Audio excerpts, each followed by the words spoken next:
Hello, everybody. Welcome back to Nintendo Pow Block here on the Bossforce Network. I'm your host, Corey Dirrig. I am not that retro code Eddie B, but, show must go on. Am I right? A little bit of Nintendo casuals energy today, because with me is my co-host of Xbox Casuals and Tower Casuals, the Destiny podcast, the one, the only, my favorite co-host on the Citadel, Josh Finney. It's me. It is you. Hi, Josh. Hi. This is a little bit of a different environment, huh? Yeah, I think I've been on Pow Block maybe one time in the past. Maybe? I'm not sure. If I had, it's been several years. Yeah, I mean, the last time you were on anything Nintendo related was the Direct recap that we did. Oh, man. Yeah, that was... Oh, Jesus. It was in April, I think. Maybe. So that's where your mind went. Mine went back to the release of the Mario All-Stars collection. Oh, geez. Yeah, that was like 5 years ago. Yeah, that was a long time ago, huh? But yes, that might have been the last time I was on Pow Block proper. But yes, I'm here. I'm back. I like Nintendo. Josh claims he likes Nintendo. Everybody, write that down. I claim I like Nintendo, despite what some folks may think. I do actually like Nintendo.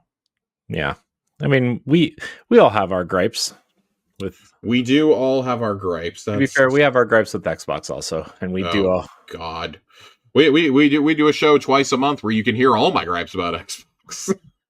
And then the following weeks you can hear all of his gripes about Destiny. Yes. Yes. As if everybody else doesn't hear enough of me talking about Destiny on all these other shows. Oh, man. Am I the only one with some FOMO around PAX West right now? I mean, I definitely am, but I mean, it is what it is. A little jealous of like everyone on my timeline getting to play Silksong, either on the Switch or on the Ally X, and then seeing the same people talk about playing Hades on those devices. I also got several messages today that people were playing Final Fantasy VII on the Switch. Final Fantasy VII, the Tactics panel happened. People are playing Resident Evil Requiem. Yep, the Expedition 33 panels tomorrow. I want to say something like that. Sunday? I think there's a D&D panel happening too, I believe. Like I've got massive FOMO right now. Yeah. I told myself it wasn't going to bother me, and I talked a lot of shit on Thursday saying, yeah, it's not going to bother me. Oh, it's bothering me now. It's bothering me. Now I'm like, oh man, should have just paid for that plane ticket. Should have just gone. Yeah, but that's a long plane ride, man, and like there's so much other going on. It's like a long plane ride. I've got long legs, man. Yeah. It's tough. It's tough being tall and getting on that plane, I mean, just from going to Disney. No. So yeah, I'm not built for plane rides, man. My anxiety has gone up as an adult. Yeah. Planes in particular. Yeah. No, like seriously, like I've flown my entire life, like multiple times a year. And like around the time I hit 23, 24, it started bothering me for some reason. Yep. I think that's when like I started becoming more aware of turbulence. I wasn't just like sleeping on planes. I was like, oh god, this is terrible. So now I'm the degenerate you see at the airport bar at 4:45 in the morning. I mean, it's 5 o'clock somewhere, Josh. Yeah, that's right. The great songstress James Buffett once said that. He did say that. He also had a restaurant chain called Cheeseburger in Paradise, Josh. So that's true. I have been there, and I've been to Margaritaville. Yeah, there was heavily a Cheeseburger in Paradise about 20 minutes from where I live, Josh. And I've been to that one. They would see me so much. Listen, I don't take much from my dad, but his love of Jimmy Buffett is absolutely something that I have like carried with me in my life. Not his love of the Dallas Cowboys, his love of Jimmy Buffett. So, I had a therapist once tell me, she was like, you have a California mindset on a Midwestern budget. And I was like, okay. And she was like, but you dress like you belong at Margaritaville. And I didn't know how to take that. Oh, well. I didn't know. And then I looked down and realized it's February in Texas. I'm wearing cargo shorts, flip-flops, and what can only be described as a clearance bin off-brand Hawaiian shirt. Yeah, it sounds like... And I had very long hair. Like, I've cut my hair recently, but my hair used to be down past my shoulders. And I was like, you know what? I did once claim that if I didn't have to work for a living and make actual money, I would probably go run fishing boats in the Keys. So this tracks. I say all that to say, Nintendo, where's my Wave Race sequel? Where's my sequel to Blue Storm after all these years? I've been waiting patiently. I mean, we did get a question in the Discord about that. So maybe we'll you know what, Josh? It won't hurt to see GameCube questions. You know what, Josh? We're gonna tackle this question right now.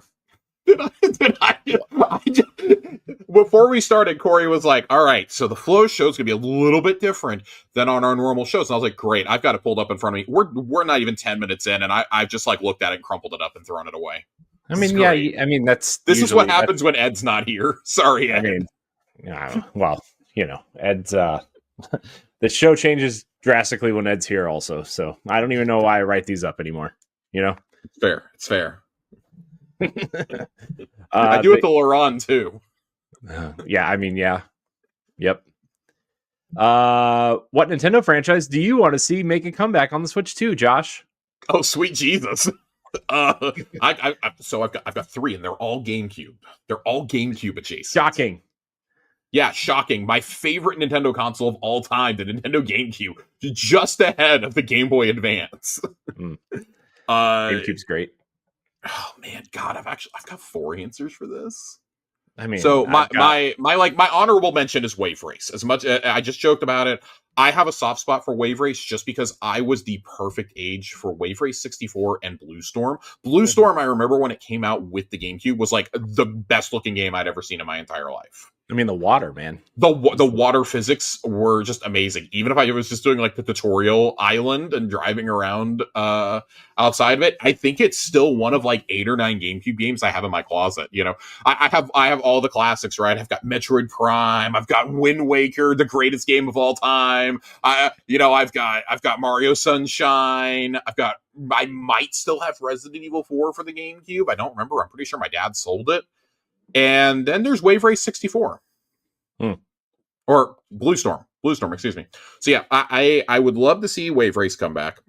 Jokingly, non-jokingly, I think that would be like an amazing $15 eShop franchise. Where's that instead of Drag X Drive? That's what I want to know. My non-joking answers, though. I really do need F-Zero to come back. It did. It's on NSO. That does not the count. GameCube version. That does not. The fact that that's the last real F-Zero that that was the last home console F-Zero that I got.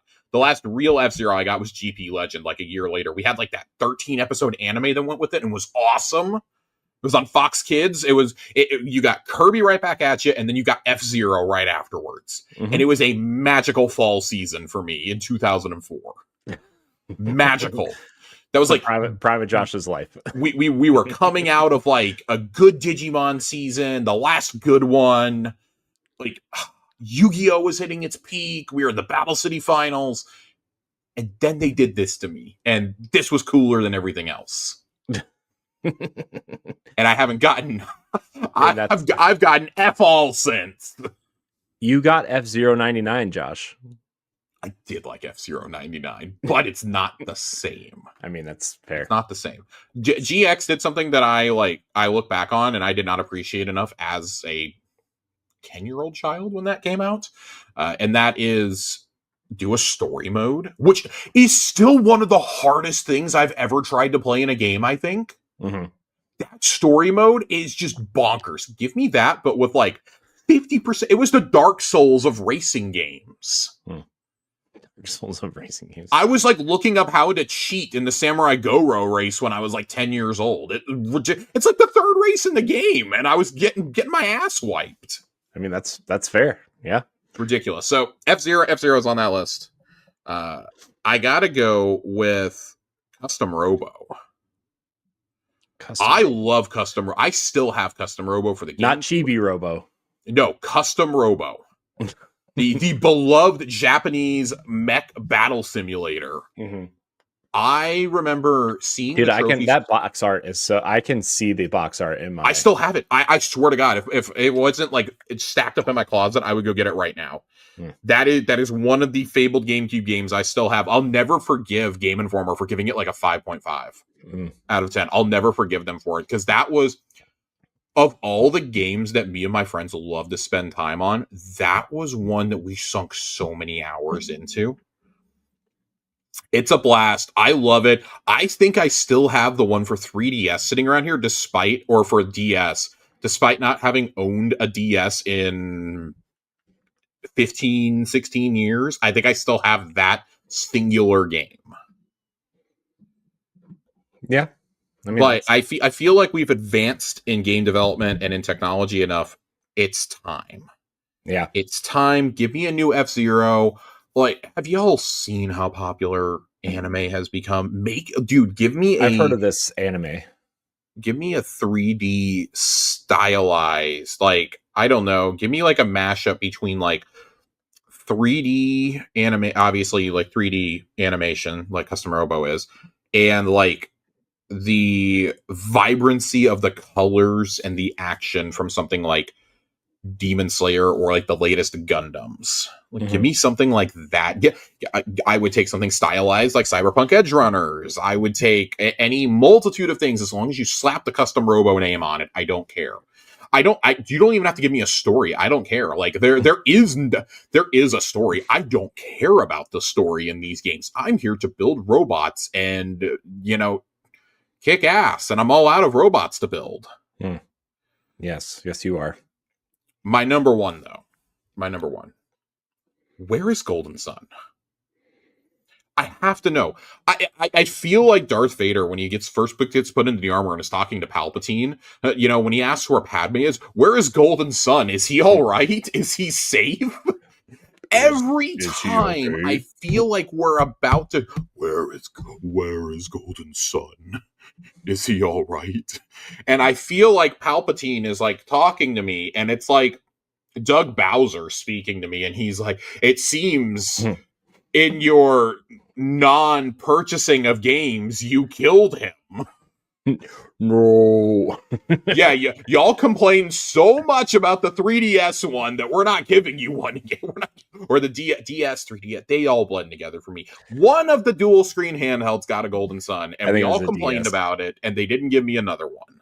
I think it was the DS. There's 3 of them total, right? Because 2 of them were on Game Boy Advance. The 2 on Game Boy Advance. So, Pow Block, I have a confession to make. I bought a Switch 2 at launch. One, to be able to play Metro Prime 4 to the best of its abilities when it comes out, whenever that is, probably like next year, knowing my luck. But also, so that I could play Golden Sun 1, 2, and Wind Waker on NSO. I mean, I played like 10 hours total of Mario Kart World. Everything else has been spent playing the games that I cannot afford to buy secondhand anymore. I mean, that's fair, right? I mean, that's... God, sure. Dude, I love Golden Sun so much. I remember being so excited when Isaac got put into Smash as an assist trophy. And I was like, when they started making some of the assist trophies into characters for Ultimate, I was like, oh, this is it. This is it. Isaac is going to be one. I'm going to get a new Golden Sun announced. My dream and my hope is that Monolith Soft makes one. Right? And they're working on a non-Xenoblade project right now. They have 2 projects. Dude, if it's Golden Sun, y'all are going to hear me scream from across the world. I'm going to cry. I'm going to scream. We know 3 of the projects they're working on, Josh. Well, in quotes, no, right? One is the next Zelda game. Yeah. One is Xeno something project. Mm-hmm. And one is a JRPG that nobody knows what it is. Dude, if it's Golden like a Sun, traditional. y'all are going to see me melt down to degrees that you have never seen before. When I talk about things that I liked as a kid, but I did not appreciate until I was older, Golden Sun is like at the top of that list. Mm-hmm. It's like nap time, Golden Sun, in terms of things I did not appreciate as an adolescent. Nap time. Yeah, nap time. Also, being able to function without caffeine is like a strong contender for that list. But no, seriously, like I love Golden Sun so much. It was like the JRPG that like everybody else fell in love with Final Fantasy when I was like 9-10 years old. Mm-hmm. I liked Final Fantasy. I loved Golden Sun. Yeah, I've been toying with the idea of playing the NSO one recently. I think that 1 and 2 still hold up so good. Yeah, and I liked that 2 like told a non-linear. Well, it's not non-linear, but it acts as both a prequel and a sequel to Golden Sun, mm-hmm. which I really really like. Like it runs kind of concurrently, which man. I love those games so much. I love them so much. After all my years of begging, I finally got another 2D Metroid. So I figure if I just like beg enough and put it out into the universe every single Nintendo Direct, eventually I'll be happy with one of these franchises coming back. And knowing my luck, Wave Race will be the first one. I don't know, Josh. I have a good feeling about Golden Sun this gen. I said that last gen. I've said that for like 8 years now, man. Yeah, but it's time. I have a good feeling about that, and I have a good feeling about Kid Icarus because I feel like Kid Icarus is about to come back too. So Kid Icarus, that's why I think I was so surprised when Air Riders got announced, because I was dead ass certain that Sakurai was going to go work on something like Kid Icarus next. Yeah. I actually think Kid Icarus would work in a similar vein to what they've done with Breath of the Wild and Tears of the Kingdom, but more vertical. Yeah. So it's funny that you say that, because I think that it would actually work really good as a Hollow Knight style game, like make it into a Metroidvania. Yeah, I mean it could do the Metroid thing, or it could do both, right? I mean it could do both, right? I mean as the way that Zelda does. I do have an honorable mention as well. Oh boy. I didn't mention it because it has had, for better or worse, it has had installments more recently. Star Fox. Well, Star Fox is also one of those that I feel like we've like mythologically built up in our minds to be better than it actually is. Mm-hmm. I liked 64, but also like, again, in terms of things I did not appreciate at the time. And then as I got older, like the jump from N64 to GameCube was so jarring, right? Mm-hmm. It was genuinely hard as like a 9-10-year-old to like go back and play those games afterwards, with the notable exception of Majora's Mask. Yeah. So because Ocarina of Time I played on the GameCube, I still have the Master Quest disc somewhere. Mm-hmm. I have a soft spot for Star Fox Assault, funny enough, on the GameCube. Mm-hmm. I remember thinking like that was when I was first starting to like understand the industry and whatnot, and how exclusive worked and whatnot. I thought it was really, really cool that Sega and Bandai Namco helped with some of the Nintendo projects around that time. I remember thinking that was so cool. Like to me, that was like unheard of, right? Right. And I just don't think that I've gotten a Star Fox experience like since. Like, there's been Star Fox games, but have they been good? Yeah, I mean, I still stand by that the game that Ubisoft did is still the best Star Fox game we've gotten. Yeah, mm-hmm. Since we were just talking about this on another show a couple weeks ago. Yeah, that was probably the best that happened, and that was during the Toys to Life craze too. Yeah. The rest of the game was cheeks, but they did really good with the Star Fox stuff, and it's the best Star Fox game that we've gotten maybe ever. Yeah, I would say ever. I mean, even with nostalgia play in it, right? Like, I mean, N6, like, then I would say, like, a lot of people. I'm deliberately not bringing up Adventures because I think Adventures is cheeks. Well, it's also not really a Star Fox game. No, right? It's not. I mean, it was supposed to be completely different. Dinosaur Planet. Yeah, I have the N64 box with Dinosaur Planet on the side of it. So, Yes, it did start as an N64 game, everybody. Shocking. It's right there with Shadows of the Empire and Mario 64 and I don't know, something else. Wave Race, I think. It started as an N64 game. There was another Animal Crossing was an N64 franchise originally too. Yeah, it actually came out on the 64 DD in Japan. So Animal, what was it? It wasn't called Animal Crossing there. It was called like Animal Village, I think, there or something. It was something like that. Like that Custom Robo was one that started on the N64 also in Japan. Because I remember that was what I was like, oh my god, like seeing the trophies for the first time. Like it was one of those things like Melee. I don't think, not to get off topic, I don't think we give enough credit to Melee for introducing the West to so many franchises like before the internet was able to. Fire Emblem, anybody? Fire Emblem is the big one. Like I remember like Roy and Marth were my two favorite to play as. The music was awesome for them. I still have the Nintendo Power promo disc for the Melee music that came in it.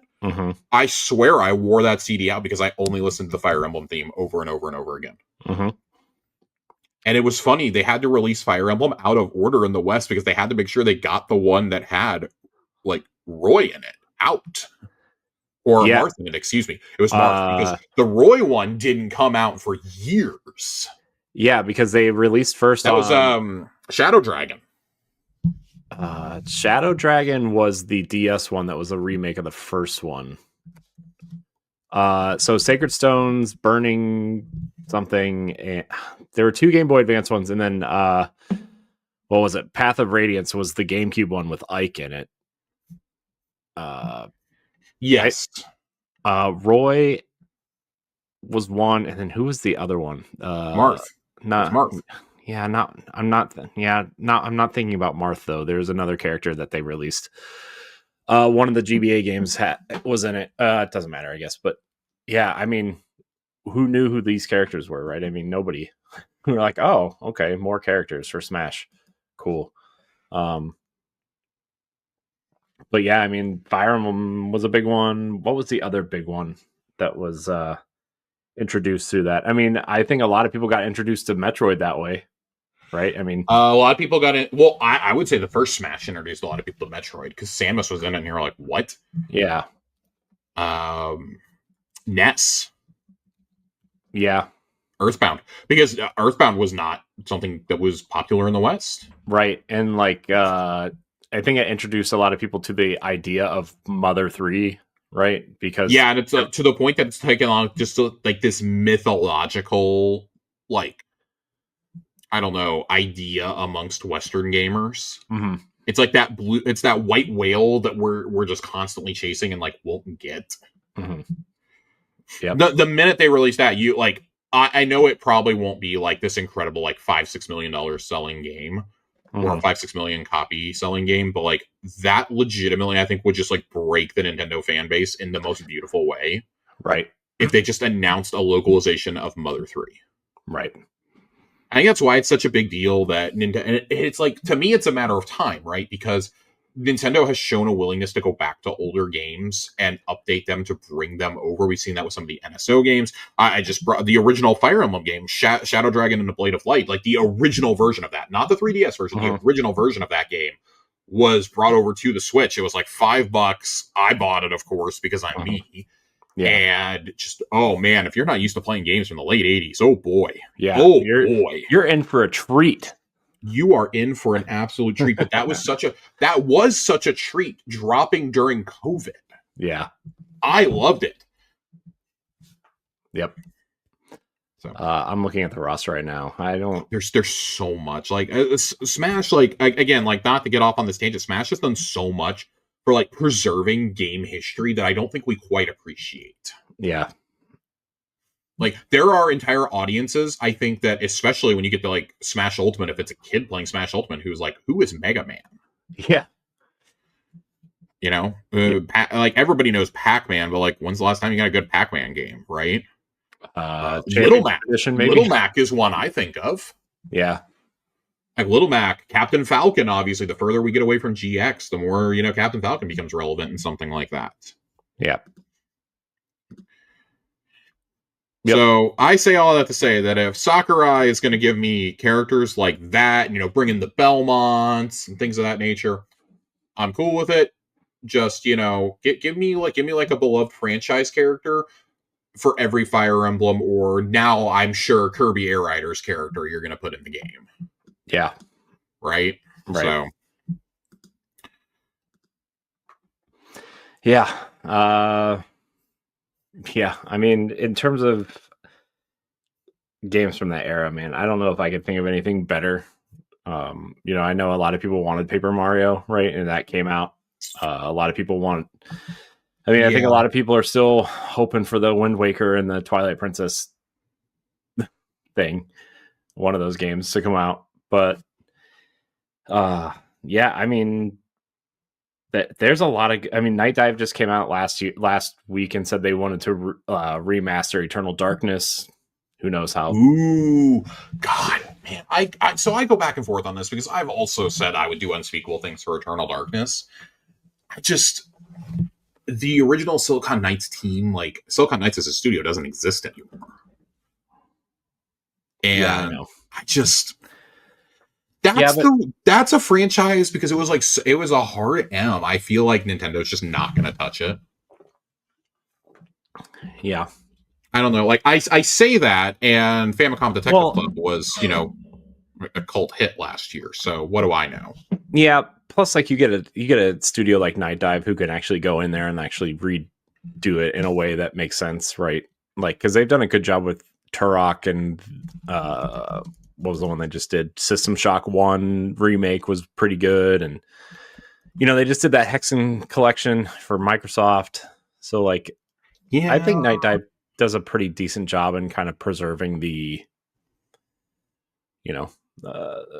retro style while also making it feel modern. I don't know. I think they could do a decent job. We just got the re-release of Advance Wars. I love Advance Wars. Advance Wars probably would have been on the list. And I feel like you're not going to see a new Advance Wars just given the everything. Yeah. I mean, from what I know, that game was, people liked it. It sold decently. It definitely did. Something I would like to see. I know we're getting Rhythm Heaven next year. Can we get a new Elite Beat Agents? Oh my gosh, I feel like Ed is here.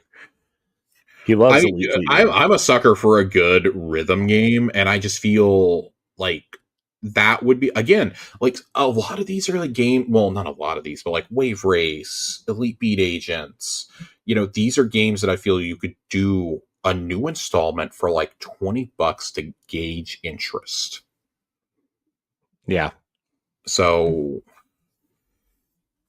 I don't know. They're bringing back one of the games that I like. I believe, aren't they bringing back Room 215? Aren't they bringing back Hotel Dusk sometime soon? I think it's a different game. I feel like they were doing because there's 3 of those games, right? I feel like they're doing. No, I'm thinking of something different. I think I'm thinking of a different game. God, now it's going to bother me that I can't remember what I'm thinking of. But it was on the DS. Was it Layers of Fear? A horror game. What? Was it Layers of Fear? No. Trace Memory? Is that what I'm thinking of? Hotel Dusk, Room 215. Let's see. Yeah, Another Code. That's what I was thinking of. Oh, Another Code. They just released that collection. Yeah, I need to go pick it up. I really like that game back in the day. That would be one like I'd love to see, just another style like that. A game, something similar to that. Yeah. Yeah, Recollection. That's what it was. I didn't know that came out a couple years ago. I did not pick it up. Yeah. I really need to. Better pick it up soon if you're going to. I mean, that feels like one of those games where in like 2 years it's going to shoot up in price just because it's a Nintendo game, right? Like, and it's like such an obscure franchise. Yeah. Yeah. Oh, sure. Good times, huh? God, it's still a $60 game. Yeah. Yeah, it's still a $60 game. 2 of them actually, technically, but it's crazy to me. It's Nintendo, dude. Where to now, Corey? All right, now that I've deviated us for 30 minutes. Let's actually, start the show. Okay. All right. This is, in case you guys were wondering or didn't know, this is Nintendo Pow Block, the Nintendo podcast here for Boss Rush Media and the Boss Rush Network. We record every episode. Most of the time we record live on YouTube, Twitch, and the platform formerly known as Twitter. We are not live tonight because PAX is going on, and well, people are paxing it up, so we're not live. If you'd like to support Nintendo Pow Block and the Boss Rush Network, you can do so on Patreon, patreon.com/Boss Rush Network, or for as little as $1 a month, you can get early access to expansion pass episodes, book club, audio versions of spoiler casts and review discussions, exclusive content, and more. Patreon.com/Boss Rush Network. You can support us at a tier that's right for you, but if you can't support us financially, you can subscribe to our YouTube channel, youtube.com/Boss Rush Network. Watch all of our videos there. Remember to like the video, leave a comment, hit the bell so you don't miss an episode, all that YouTube-y word stuff. You can also listen on your favorite podcast app. Wherever you listen, leave us a 5-star rating and a nice review. Also, you can find all of our content, including daily banter pieces, listicles, podcast episodes, news, and more on bossrush.net. All right, Josh. We're going to get into this non-gaming segment that we like to call Snacktendo. Have you been snacking on anything lately? Anything interesting? Anything fun? Man, anything interesting? No, because I'm like trying to eat better.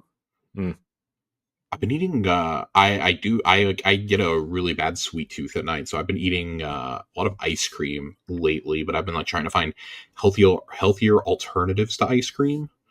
So I've been eating like ice cream with like a Greek yogurt base. Ooh. Been eating a lot of Yasso. That's a really good one. I get these little poppables they have. They're like frozen, like vanilla Greek yogurt with chocolate on the outside. I've been eating those. It's literally making my mouth water thinking about it. And I like to go. I like to go to the Asian grocers by us and buy milk bread. Ooh. It's not really a snack, but I like it because it's it's just like a little sweet bread. It's very soft and fluffy if you get it done right. There's this awesome Japanese sandwich shop. If anybody's ever in Dallas, there's this awesome like authentic sando shop in downtown that I like to go to every so often, Sandoichi, and it's incredible, absolutely incredible. Like I would rather go spend $10-11 on a meal there than in a drive-through. But they make it like authentic, like house-made milk bread, and it's like they do strawberry sandos, they do chicken cutlet ones, they do kiwi ones, like they have a seasonal menu, like those are just ones they have all the time. It's awesome. I love going there. In fact, I'm talking about so much we may go there for lunch tomorrow if it's not raining again. So nice. Yes. Nice. I'm trying to be cultured. And all it is just giving me incredible food. Oh, yeah. Sandwiches, man. I had to talk about sandwiches. I mean, we are the sandwich casuals. We are the sandwich casuals. That's our non-existent sandwich podcast that only... Hey, Earl of Sandwich follows us. So I know. I was going to say that only records on site at Earl of Sandwich, which is why we don't have episodes.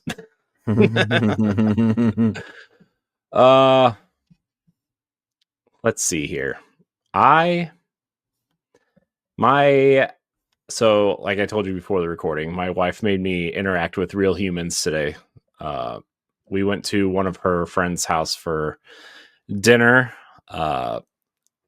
So they grilled up some burgers and steamed some broccoli and some, that kind of stuff. But they also, Josh, made French onion rice.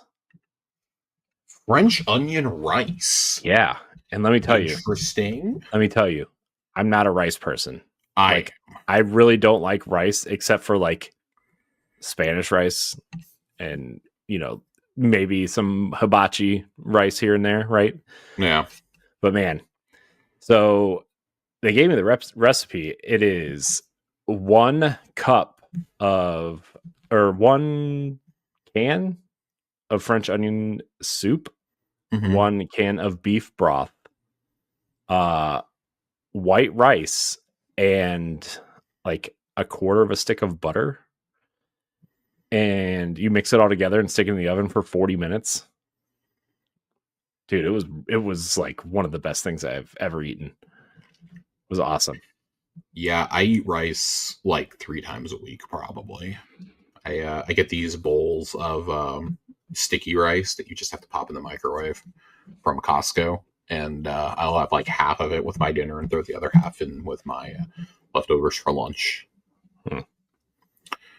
But yeah, I love doing that with, like, you know, make some chicken teriyaki at home and just, you know, put it on a bed of sticky white rice. I'm also really lazy. I don't like cooking rice itself. I know it's easy to do. I just don't like doing it. Yeah. So much so to the point that I like emphasize to anyone listening, like, for Christmas, please buy me a rice cooker. And please, actually, a useless kitchen gadget that I will actually use a substantial amount. Yeah. Because I like rice, man. I really like rice. A lot of people do. I'm just weird, Josh. I grew up eating it a lot. Rice and beans were very common in my house. Yeah, but you also live in Texas. That's probably... Yeah, it wasn't like Texas style though. I ate a lot of Spanish rice growing up, chicken rice. Like, funny enough, white rice actually was not super common in my house. I grew up with my grandparents, and they always made like the like wild rice and stuff with like grains, and I thought that stuff was awful. And I think that's why I didn't really appreciate like rice until I started eating a lot of like Chinese and hibachi and stuff in high school. I'd go to lunch with my friends and be like, "Oh my god, like, this is awesome." They're like, "Yeah, you've never had this before?" I'm like, "No, I didn't grow up eating this." Like, if I have rice, it's like in red beans and rice, or that's like the most like culturally diverse rice that my parents give me. It's like, Cajun style is as close as we get. So, yeah, rice casuals. Jeez, too many casual. Too many casuals. We're casual about too many things. Oh boy. Other than that, my daughter made brownies. They're pretty good. With the help of my wife, of course. We didn't just let a 7. I was about to say, like, are they actual brownies, or are these like the easy bake oven? No, these were actual brownies. My wife helped her do some of the hard parts, but they were pretty good. They were that, like, the boxed brownies with like the chocolate chips in it, and you kind of just add the ingredients to the whatever's in the packet. Gotta say, Josh, pretty good, he says. Pretty good. And they didn't like cook them long enough on purpose, so they're nice and gooey inside. That's one of the best. That's what you got to do. Yeah. So, all right. Enough about talking about food. Let's talk about games. Josh, before we get into family news, what are you playing? Anything interesting? Anything cool? Anything fun? Not really. I've just been like kind of heads down on work the last couple of weeks. I did finally fire up. I say finally. It came out like 3 days ago. Fired up Gears Reloaded last night. Played a little bit of that. It's great. And tune in next Xbox Casuals to hear me talk about that. I continue to play Grounded 2. Really enjoying that. As much as I don't like survival games, I'm really digging Grounded 2. I'm just like, as much as I like it, I'm trying to pace myself with it being early access since they've already published the first year content roadmap. I kind of like am in the wait and see for the next big update to go in and play some more. Just to not burn myself out. I did that with Grounded 1. I burned myself out on the initial early access release and just never really consistently got back to it, unfortunately. Yeah. So like this game is like oppressively big already. So yeah, I feel like that's kind of one of the negatives about early access is like sometimes you get so into it that by the time the 1.0 release comes out, you're just kind of done. Yeah, but also like I look at it as, man, I had so much fun with this and I helped the developers like get the money to finish their vision. Yeah. So obviously, like something like Grounded being backed by a $1 trillion company is a little bit different, and it's on Game Pass, and Game Pass is phenomenal thing.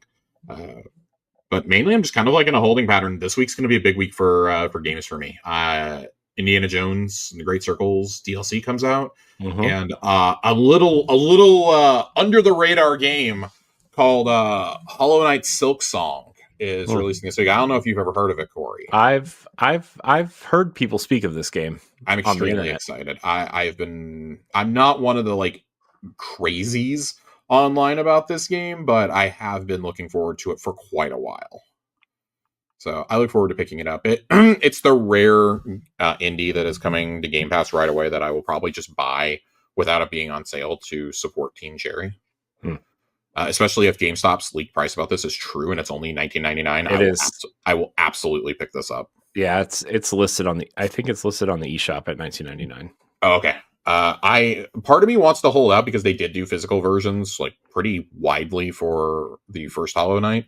Kind of want to hold out and get one, buy just a physical copy of Silk Song. But yeah, no, I'm just kind of in a holding pattern right now. In a holding pattern. That's fair. That's fair. As for me, Josh, I've been also head down and work for what feels like an eternity. Yes. But I am playing a little bit of. I'm trying to get through Final Fantasy VII. That's kind of like game 1A for me. The original Final Fantasy VII, right? Not the remake. No, the original. Yeah. Got you. I'm in Fort Condor. I don't really know how much further I have. Here's the thing, though. I did turn on because I want to get through it. So I put on the cheater modes on it, like infinite. What do you call it? Limit break and infinite, or essentially like I'm invincible. Not quite invincible, but essentially invincible. So I did put those cheats on so I could fly through it because I don't know, Josh. I don't know if you knew this, but games in the PS1 era, JRPGs in particular, very grindy. You got to grind it out. You do, in fact, have to grind it out. So, I also am playing Gears of War Reloaded. It sure is Gears, man. Sure is Gears. Let me tell you. Man, there's so much I love about that game, and so much I'm just like, man, I just want a new one already. I'm kind of tired of playing the first one again. This third re-release. But hey, it's a fun little romp. I would say if you have Game Pass or you have $40 burning a hole in your pocket, it's a good time. Yeah, I mean, and there's also there's nothing wrong with waiting for a sale on a re-released game. Yeah. I'll put it this way. I feel way less bad about waiting for sales on major franchise games than I do about something that may not exist. Not even just games from smaller companies, but smaller efforts from those big companies. That's why I went out of my way to make sure that I purchased Pentiment, for example, from Obsidian, was make sure that they knew hey, I'm willing to pay for this. Yeah. That's why I make sure that I buy anything from Atlas pretty much right away. I love Atlas. I know those games those games sell fine for them. They sell very good for them, actually, especially if you look at Persona 5. But that's why I had no problems with buying Metaphor. It went on sale 2 months later. Whatever. It was my game of the year. Who cares? Yeah. Who cares? Yeah. I liked it so much I bought it a second time physically. So yeah. I mean, look. I mean, people can do with their money what they want. You can wait. Yeah. You can buy it. We've always been a proponent of vote with your wallet. Yeah. So I will say, as much as I'm not playing games, I have been playing a lot of Magic with my friends lately. Ooh. This is relevant to Nintendo Pow Block. I picked up a Sonic the Hedgehog card today, if you're watching on video. This is not Sega Pow Block, Josh. Yeah, I got a I got a Sonic. I kind of consider I Sonic know. an honorary Nintendo character at I'm this just point. kidding. I'm just kidding. I picked it up out of one of the secret out of the Sonic the Hedgehog secret layer. They had it for $250 at my shop. I had to get it. Mm-hmm. I had to get it. I love creatures like that, so I play a lot of red white. I know that he's blue, but I play a lot of red and white. I am looking forward to getting the whole crew. I probably will just cave and buy the secret layer and let my partner have this one. But yeah, You will. I know you, Josh. I will. I probably will. It just hopefully won't be anytime soon because I've spent so much on cards this summer. The Final Fantasy set has ruined me financially. I mean, yeah. I mean that's a set everybody really wants, right? I mean that kind of. I don't think I've seen Magic cards blow up like that in a long time. Once that set came out, like. Yeah, it was like Magic definitely is popular. Like Lord of the Rings was huge for them a couple years ago. Mm-hmm.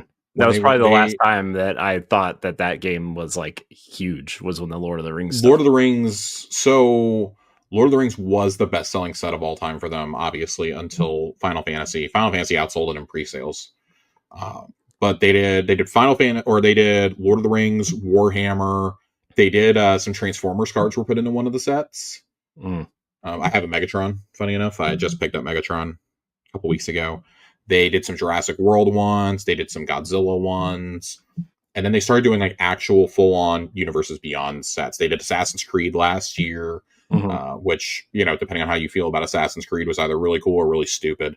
They did the Fallout. The Fallout decks were awesome. They were kind of each themed to, not necessarily to a game, but they were themed to like, science or, like Caesar's Legion, Mothman. So like more creature based from Appalachia and stuff like that. Like I felt like they generally had one for each game. Yeah. They've done Doctor Who. And then this year it's just gone pedal to the metal with with Final Fantasy. Spider-Man comes out in a couple weeks, Avatar: The Last Airbender, and of course, all the secret layers have just gone stupid. Yeah, I assume Spider-Man will be pretty big. So funny enough, Spider-Man is actually like it's gonna be big because it's the first Universes Beyond set after the insanity that was Final Fantasy. I mean, people were selling Final Fantasy collector boosters for like $130, man. Mm-hmm.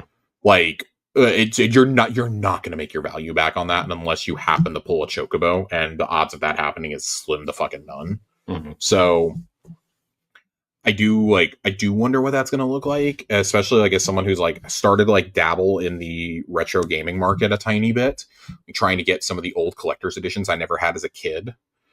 I am starting to realize like how expensive certain things can be if you just sit on them sealed. Yeah.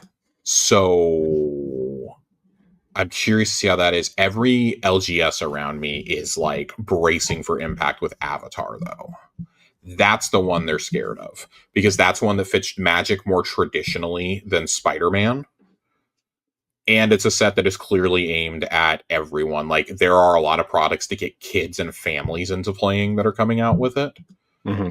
It's like their core set for the year, which is really an interesting approach. So I very, very fascinated to see how it plays out and how expensive this is going to be for me. Yes, I'm prepared to drop a disgusting amount of money on Spider-Man and Avatar cards. Yeah, I can. I figured you would probably drop at least something on the Avatar ones. Avatar, yeah. I wasn't sold on Spider-Man until I saw the previews yesterday and was like, all right, I'm a little interested now. Because I think they had some stuff going on at PAX revealing them. Yeah. And yeah, it's not great. They're doing previews all next week. Avatar, and the Avatar will destroy me. Yeah. Apparently there's PAX exclusive, not Magic cards, but just cards in general for Expedition 33. I made Ed stand line for me because I'm not there. That's funny. I'm like begging anyone who's going to Newark Comic-Con to get me the J. Jonah Jameson promo card that they're doing for Spider-Man. Oh, man. Oh, I'm like, he's not in the set. He's a promo card. Somebody give me J. Jonah Jameson. Man. They did Doctor Strange last year as a counter spell, and that was a really cool card. Oh, that's cool. like a $500 card. Jeez. It's a reprint. I'm like, God. Jesus, can somebody give me the J. Jonah Jameson before it's that expensive too? Please? Please? Oh, man. Enough about cardboard, though. I mean, sure. Yeah. Also, Josh, before we get into anything else, I'm only seven unlocks away from the Green Ranger in Fortnite, Josh. I know how much you care about Power Rangers. Like 80 away. I got the Halo stuff and dipped. But you know what they did show this week finally is the secondary skin for the Megazord skin. Yeah, it's the golden one, right? Yeah, it's the golden black one, which is not canon in Power Rangers, but it is now officially canon in Super Sentai. Which is you said a bunch of things I don't know. What is a Sentai? Super Sentai is the Japanese version of Power Rangers. It's the original show that Power Rangers ripped off. Essentially, they use footage from Super Sentai in the Power Rangers episodes. Got you. Like anything with the fighting robots or the monsters or anything is from Super Sentai, and then everything that's like obviously American is American, but basically they merged the footage to create Power Rangers. In the early 90s, which Super Sentai has been going on since like the mid 70s. So, which is also how we got VR Troopers, Mach Rider. I know Kamen Rider. Big Bad Beetleborgs. Yeah. Corey, I love that you are like so dialed in on the live action martial arts shows. Yeah. You're welcome, everybody. I know approximately like 2 eras of Power Rangers and a little bit about Mighty Morphin. I watched the entirety of Time Force. Oh boy, that's the other one everybody loves. Dude, listen, I watched Time Force because I was not allowed to watch Power Rangers as a kid, but I could get away with watching Time Force specifically because it came on like right between Digimon and Yu-Gi-Oh! So I could kind of get away with it with my parents. And because of that, I literally only know Time Force. I tried watching, what was it? Like, I think Wild Force and like Dino Thunder came after that. I tried watching those. That just didn't hit the same. I thought it was dumb. I was like, we just went from futuristic space cops to this. Pass. Dino Thunder was incredibly popular because they brought Tommy back, which was the original Green Ranger. Sure. He's the Black Ranger in Dino Thunder. Sure. So that was incredibly popular. And then, I've been watching through different versions of it with my son because he's really Megazords were cool, but they were no Metabots. I mean, come on, man. You know what was really dumb though, Josh? Here's where I dipped. Okay, I watched Mighty Morphin. Right, I was like, okay, and they got like 4 different Megazords through that. They had. The Dino, what they call the Dino Megazord now, which is just like, it was just called the Megazord. Everybody, nobody calls it the Dino Megazord. Losers. Then there was the Thunder Megazord, which looked like a giant samurai robot, which was cool. He had a big samurai sword that he pulled out from this. Nobody knows where the sheath came from, Josh. He just whipped it out and was like, throwing lightning with this giant samurai sword. And then we got the Ninja Megazord, which kind of sucked. But then we got the Shogun Megazord, which was super cool. And those were technically the Alien Rangers Megazords. Okay. But then when Lord Zed and Rita blew up the command center, they had to find the Zeo crystals, and then we got the Zeo Megazord. Okay. But here's where I dipped. Okay. Because we had like samurais, ninjas, dinosaurs. Then we get the Power Rangers Turbo, Josh. Okay, you know what Power Rangers Turbo was? No. All right, everybody. I know this is Nintendo Pow Block, but excuse my language. God, fucking race cars. How do you go from dinosaurs, ninjas, and space cops to race cars, Josh? And then they I couldn't begin to tell you, brother. And then they replace a teenage adult, essentially like a early 20s adult, with a 12-year-old kid as the Blue Ranger. Okay. That's where I dipped. I was like, I'm done. Can't do this. Can't watch a kid race cars. Okay. Anyways, that was my Power Rangers rant, everybody. But when I saw this meme, I was like, man, I wish Josh was in the Power Rangers because he would totally laugh at this, and he's the only person that would laugh at it because it's I have Power Rangers at home starter pack. It's got all like the other Super Sentai shows that they brought over that weren't Power Rangers, but they were all part of the Super Sentai show. So I don't know. I wish you were into Power Rangers because then you would. It wasn't for me. Nope. And I think it's because I didn't grow up with it. Yeah, I mean, it's fine. Outside of Time Force, my parents swear that I loved watching it at daycare. Like the daycare people would be like, "Man, he really likes Power Rangers," and I think it was purely because I couldn't watch it at home. Well, alas, yeah, we're not going to let him watch Power Rangers, but we're going to let him watch like everything else that's melting his brain. Okay, yeah, sure. Yep. So an hour into the show, should we get into video? Yeah. Did you pick anything up this week, Josh? Any cool games you pick up? No, I've picked up nothing. My pickups were Magic cards. Those are my games I picked up. Yeah, that's fair. I didn't really pick anything up either. So, all right, Josh, now that we're 56 and a half minutes into the show. Sorry, everyone. This is what happens when I come on and Ed's not here to get me back on track. I mean, let's be honest. We would still be going with Ed here. All right. Our last episode was 2 hours and 38 minutes. So, and the first hour was absolutely nothing. So let's get into family news, everybody. Let's talk about what's going on in the world of Nintendo. Except for this first story, Josh. Jeez. The world of Nintendo, except this first story. And then I called you Ed, so this is all... I just was going to breeze right past that. Yeah, that's fine. Nintendo Switch, you've heard of this device, right, Josh? Nintendo Switch? Yeah, I've heard of it. Great home console for the family. Sony reportedly developing PlayStation 6 handheld with a Switch-style docking system. What? We just talked about this on Xbox Casuals a little bit. Sony is reportedly planning a PlayStation 6 handheld that could dock like a Nintendo Switch, capable of running games at higher performance than the base PS5 when connected to a TV. What?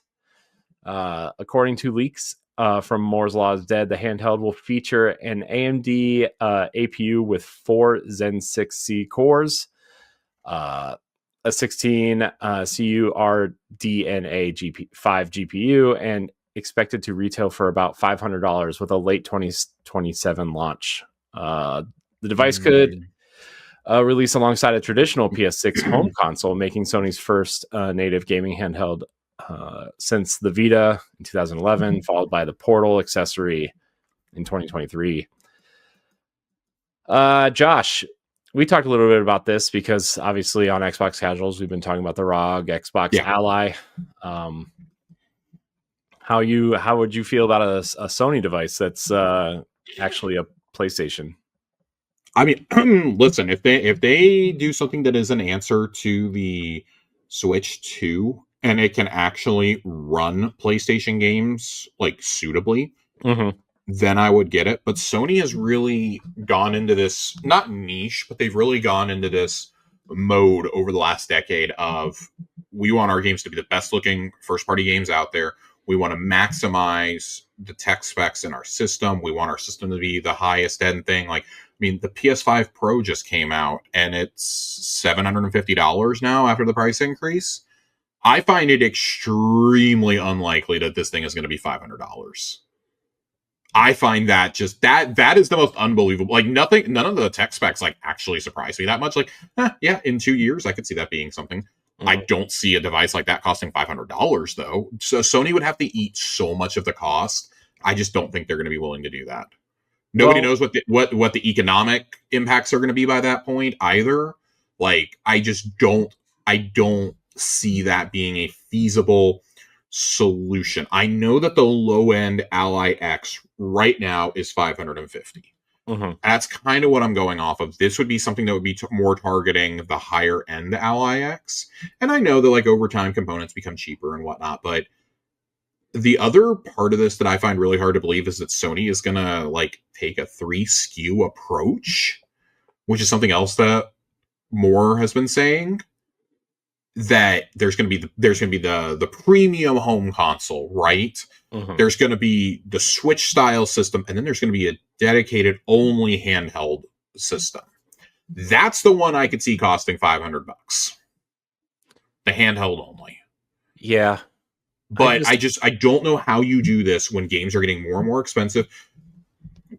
Gamers want the best looking, best optimized versions of games. Mm-hmm. You're going to have to create parity between, you're going to have the same experience across the board. Like Sony's going to dictate that, and for good reason. Like we've heard nothing but, shit all year about, or all decade about how Microsoft has a parity clause between the X and S. Like, yeah, this is why, like, they're now they've gotten you into the idea of something has to be able to run on both a powerful and not as powerful piece of hardware. Mm-hmm. Plus, Sony just had that update, that eco-friendly update that actually, software wise downgraded to essentially a Series S, essentially. So yeah, my read on everything that I've seen from what Morris said and everything, and this is all speculation. Like, it is worth noting he's been accurate in the past, specifically about the PS5 Pro, I believe. Mm-hmm. I'm still taking all this with a grain of salt, though, because I could see like the dedicated handheld only system costing you like $550. I could see that happening if it has the specs maybe slightly above what a Series S is now, because that would put you on par with the Switch 2. Yeah, but I don't see Sony releasing something that is, I don't want to say weak, but like, really, that's going to be a system you're going to sell for like 5-6 years, is something at that power in 2027. I'm not even trying to like bash the Switch here. I'm just, it works for Nintendo because they're Nintendo. Yeah. Sony wants to optimize the PS5 Pro and have a premium home console, but then supposedly have 2 different types of handhelds. I just don't see that. Something is not adding up here to me. Yeah. And that's why I'm calling bullshit. Because even if you do one that you can take on the go and portable and whatnot, like, sure, you can subsidize it, but I don't think you're not going to subsidize it enough to get it down to 500. You might subsidize it to get it to 700, or maybe you have 2 different SKUs of it. You do, and I mean, like that's where it gets complicated and whatnot. I don't see the average consumer or like parents going in to buy something for their kids, like being like, what? We thought there was just a PlayStation 6. Yeah. And then are you going to tell me that the home console, which is supposed to be your most powerful offering, is going to be more than the handheld version or cheaper than like, it just, things are not adding up for me right now. Yeah. You're going to get into a situation like the Ally X. I also wonder how much it will rely on the PSSR or whatever the next version of it is, or whatever the AI stuff that AMD is doing, right? Because I know PlayStation is leaning heavily into the, well, not heavily, but somewhat more into the AI generation space than the PS5 Pro does. And I mean, I feel like we should say right here, like, this is the kind of AI that is like good. Mm-hmm. Okay, like AI when used for computing and whatnot can be good. Yeah, this is not generating content. This is not, talking to you and stuff. This is like generative AI, like this has been used to help with workflows and power consumption stuff for years and years and years. Yeah, and it's stuff that you kind of see already in the PS5 Pro also. So it's and so like if that kind of AI can save you on specific components, right? Theoretically, I could see that bringing the price down a little bit, but also like the PS5 Pro is $750 now. I can't see the next console costing less than the current console.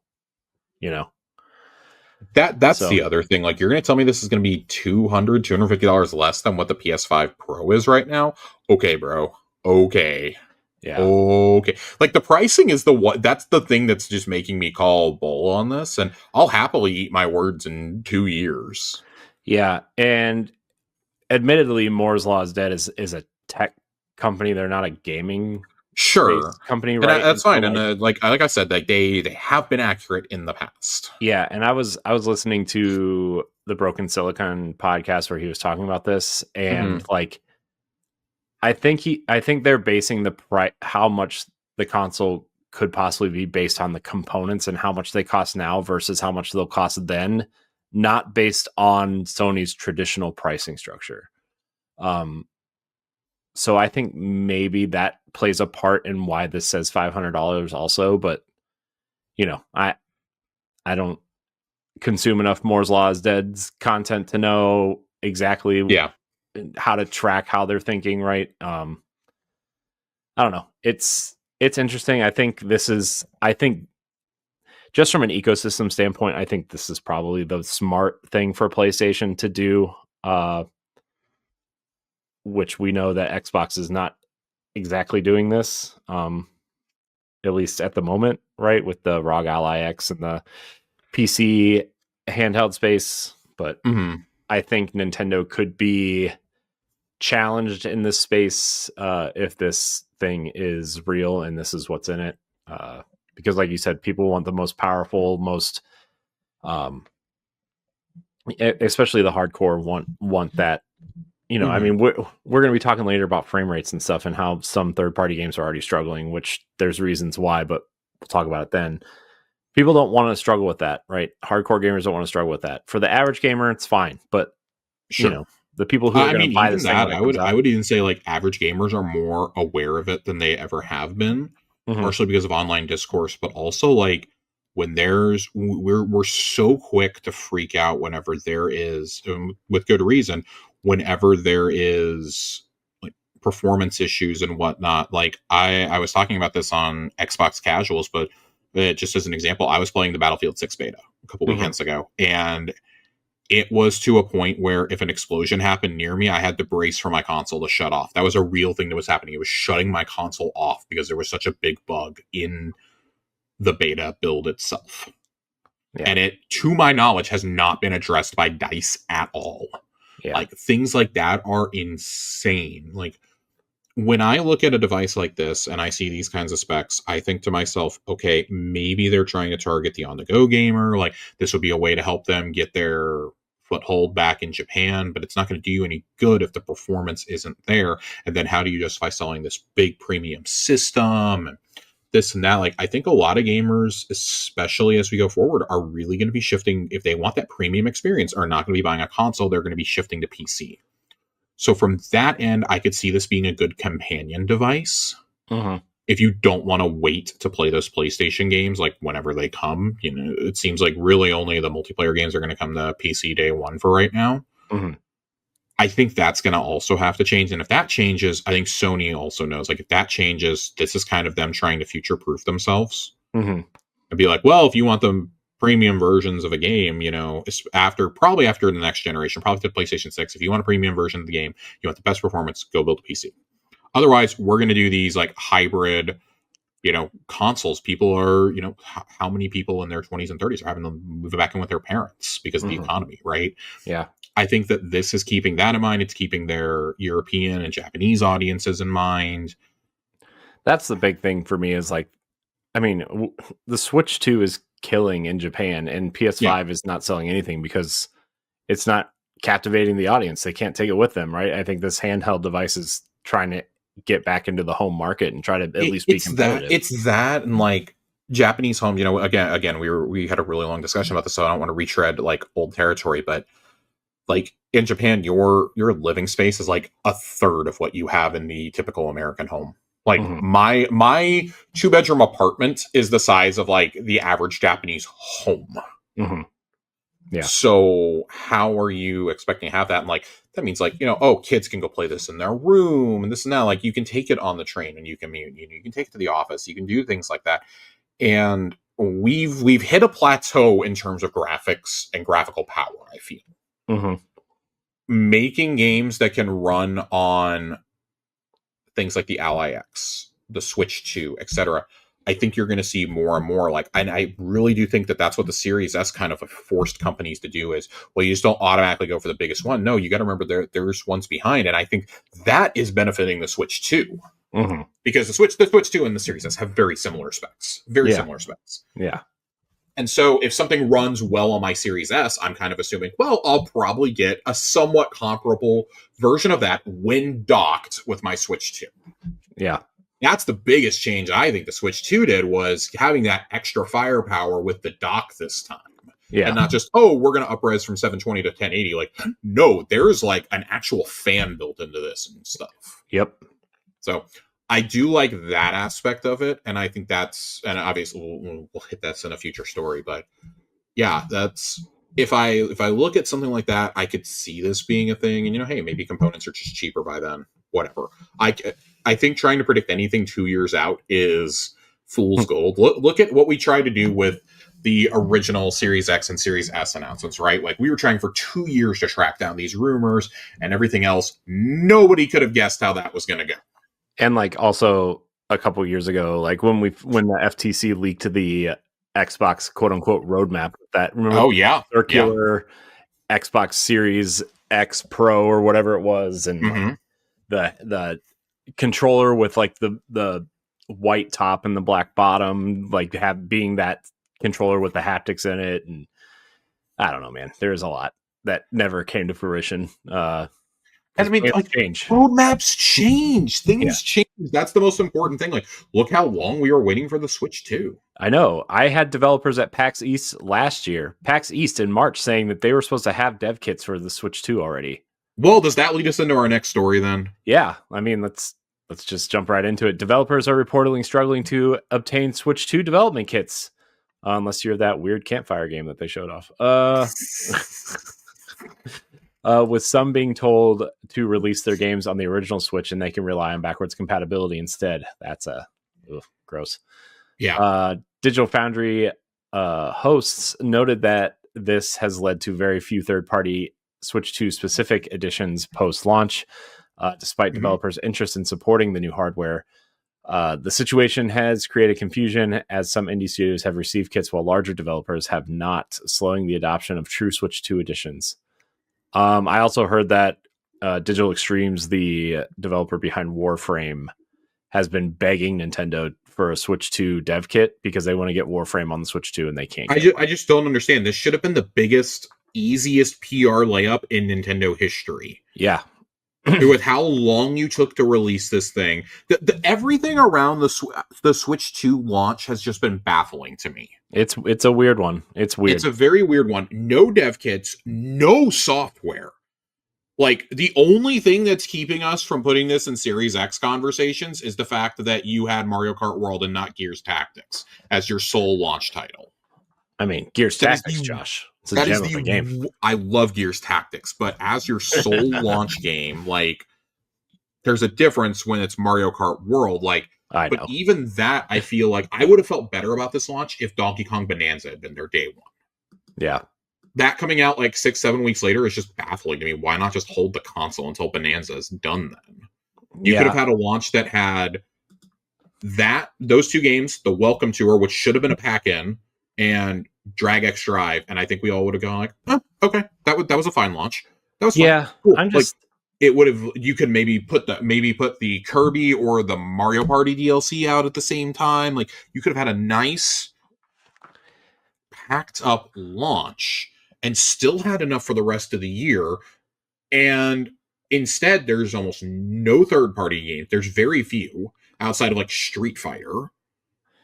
Yeah, it's very clear who got dev kits and who didn't, right? It's extremely clear. Plus, like, I was looking at the Switch 1 like the first year of launch, right? And like, I think there wasn't as big of a spotlight on it because A, there wasn't any backwards compatibility, but B, like, nobody bought a Wii U and people thought the Switch was, people forget that the Switch people were questioning Nintendo's. Nintendo had to win the trust back. Yeah. And that's my whole thing. Like, you look at the Switch 1 launch and it launched with Breath of the Wild, right? And that's it, though. That's it. You had that, you had snipper clips, and that was about it. Oh yeah, snipper clips was and let me tell you, it's a little bit different when you're launching with arguably the greatest game of all time versus, no offense to Mario Kart World. Like, there was a defined roadmap, though. Like, people understood, Nintendo, and I see this same exact argument for the Switch too, and I get it. Most people are buying a Switch for the Nintendo games. But I think about those people who are buying it for their kids, and this is their kid's first console, and they want to play these games that they've seen, like, even things that should just be, like, I don't know, like layups. Yeah. Other games that are coming out. I don't understand why certain games are not available right away, or you don't have dev kits. Like, how are we not hearing about Switch 2 not even like upscale versions? How are we not hearing about Switch 2 versions of some of the bigger games coming later this year? Right. Like, in my opinion, like, anybody who put a game out on Switch 1 of any significance, like Hogwarts Legacy, for example, had a Switch 2 version at launch, and it was a $10 upgrade if you bought the Switch version. Sure. Like, more companies should be doing that. Like, if you had a game of any significance on Switch, you should have a dev kit and having a Switch 2 versions of your Switch games available just to have, right? Because you always want the best versions of your game out on the stores that they're available on. So, I mean, it's just crazy that some of these developers do not have dev kits. I mean, obviously Square Enix does, Capcom, but like, then you see companies like Konami not having one. Why doesn't Konami have one? They have Silent Hill F, they have Metal Gear, they have they have something else coming out this year. Like, why don't they have one? If you're only aiming at Japanese companies, why don't they have them? Like, Sega barely got one, Well, and I think that goes into another conversation that we're about to have, which is the power of the console also, because there are a couple games that are just struggling. They're like we're hearing that they are absolutely abysmal to play on this console. Yeah, but then you have something like Cyberpunk that runs relatively flawlessly on the console. So my argument with Cyberpunk, and not to like be like, actually, Cyberpunk is also a 2020 game, and they have had 4 or 5 years to optimize it to work on something like the Series S. Like, we forget that Cyberpunk was a Xbox One and PS4 game technically. Like, if that game wasn't running at a stable 30 frames, I would have a lot more questions. So I would say, like, yeah, you've had time. Like, I think Cyberpunk is, and not to say that it's not still a graphically demanding game and performance demanding game, but we should feel good that a game like that can run as good as it does on a handheld. I think that's a good benchmark. But then it's like, that was a game that was, 5 years ago. For me, I think a better litmus test is going to be and it won't unfortunately be until next year, Indiana Jones and the Great Circle, I think, is going to be a good litmus test. That is a game that will be a year and a half old when it comes out, and is a graphically demanding game. Yeah. So I actually, just because of this show, I bought a bunch of games at launch for Switch 2 that weren't Nintendo games, right? So like, I played about 10 hours of Cyberpunk on there. I need to get back to it, but I don't know if it ran perfectly fine for me for the 10 hours I played it. Street Fighter 6, it's a fighting game, right? I mean, there's not a lot there, right? Like, it's not like an open world game that you need to be running around in, but it still looks really good, and it runs at 60 frames a second, and it plays perfectly fine. Kunitsugami plays great. Again, not really an intensive game. And then you have stuff like Yakuza, which is essentially a PlayStation 3 game, right? Or what? It was remastered first for PS3, right? Because it came out on PS2. So like, and then obviously we have Final Fantasy VII coming up, which is a PS4 game, right? And Elden Ring, which is the one everybody's pointing at, also a PS4 game, right? And like, yeah, and we'll talk about it a little bit later, but like Elden Ring, like the best way to play that is the PS4 version on the PS5, essentially. Or that was at least the thing at launch and the months afterwards. Right? It's significantly better. So. Right. But that just kind of said, From Software, as great as their games are, like, aren't exactly known for their technical perfection. No, but I do think that is like, I think if you can get things like that and Cyberpunk running well on this console, that's a very important step. Because yes, those are games that are a few years old and had PS4 versions, were primarily developed on that, and then had better versions made in development for. It's always easier to bring something up rather than bring it back, right? I think those are like also like very interesting scenarios. Like I'm looking through a quick list of like things that have been announced, and the big benchmark games for me that I think are going to be demanding games are Borderlands 4. Can't wait to talk about that here in a few minutes. Star Wars Outlaws comes out this week. That's the one to me that's like, both, because that game had performance issues on the Series X and PS5. Yeah, like so bad that I stopped playing.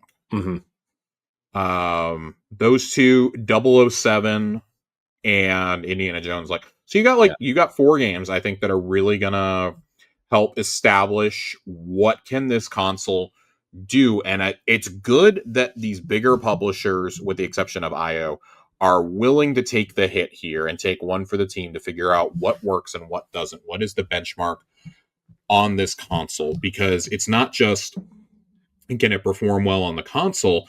It's, do we have to play this docked if you have to play it docked in order to get a decent experience on the Switch 2, then there is a problem, in my opinion. Yeah, because I would argue the version you want this to run well at is handheld mode, right? Yes. Like that's where you want to kind of prioritize your resources. And then the dock mode is like stable frame rate and not a lot of pop-in on a handheld. Yeah, as opposed to the docked version.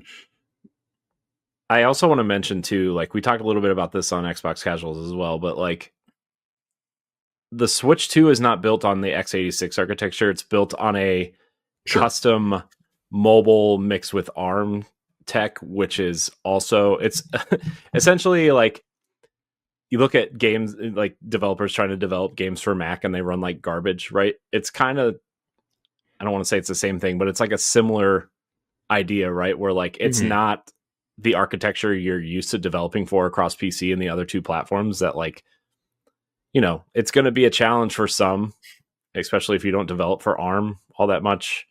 It also depends on who's porting these games too, right? Like, Virtuous is probably the company porting Elden Ring to Switch 2, because they're the ones that ported Dark Souls Remastered to Switch 1, and it took them an extra 8 or 10 months to develop it for Switch 1, Dark Souls Remastered. So I think that has a lot to do with it too, is just ARM and mobile technology is a lot harder to develop down to, right? Like you said, you're already porting down, plus you got to port to a different style of architecture that, like, it's going to be hard for some people. But yeah, it's going to be hard for a lot of companies. I'm very interested to see, and I think that's why it's good that, like, Microsoft is willing to take the hit there. With Indiana Jones is an interesting one to go with. I would not have pegged that as one. I would have pegged Doom to Dark Ages personally, which will come eventually, I bet. I mean, I think that's a game that I think Nintendo wants to announce themselves, because they announced Doom and Wolfenstein for Switch 1. I'm sure they do, but I think also, like, Microsoft wants to make sure that, like, hey, are we actually going to be able to put these games on there? Because I think that also helps their own handheld efforts. Yeah. So I'm very, very intrigued to see how this is going to go. Yeah, some of these games are really... I would assume if it becomes Ally X verified, it's probably going to come to the Switch 2. Yeah. Even though Switch... I will say that with a caveat. The Switch 2 does not have... I think the Switch 2 is almost comparable to the base Ally. I think it's more base Ally than the Ally X. Yeah, well, it's definitely not anywhere close to the $900 one. No, that's what I'm saying. But I think the 551, it's kind of it's in that same ballpark. Mm-hmm. So, I mean, that's good news for Microsoft. Like, I would not be shocked to hear an announcement about Gears of War Reloaded coming over. I would not be shocked to hear about Doom the Dark Ages. South of Midnight, I think, would be a really good one for them to try to bring over.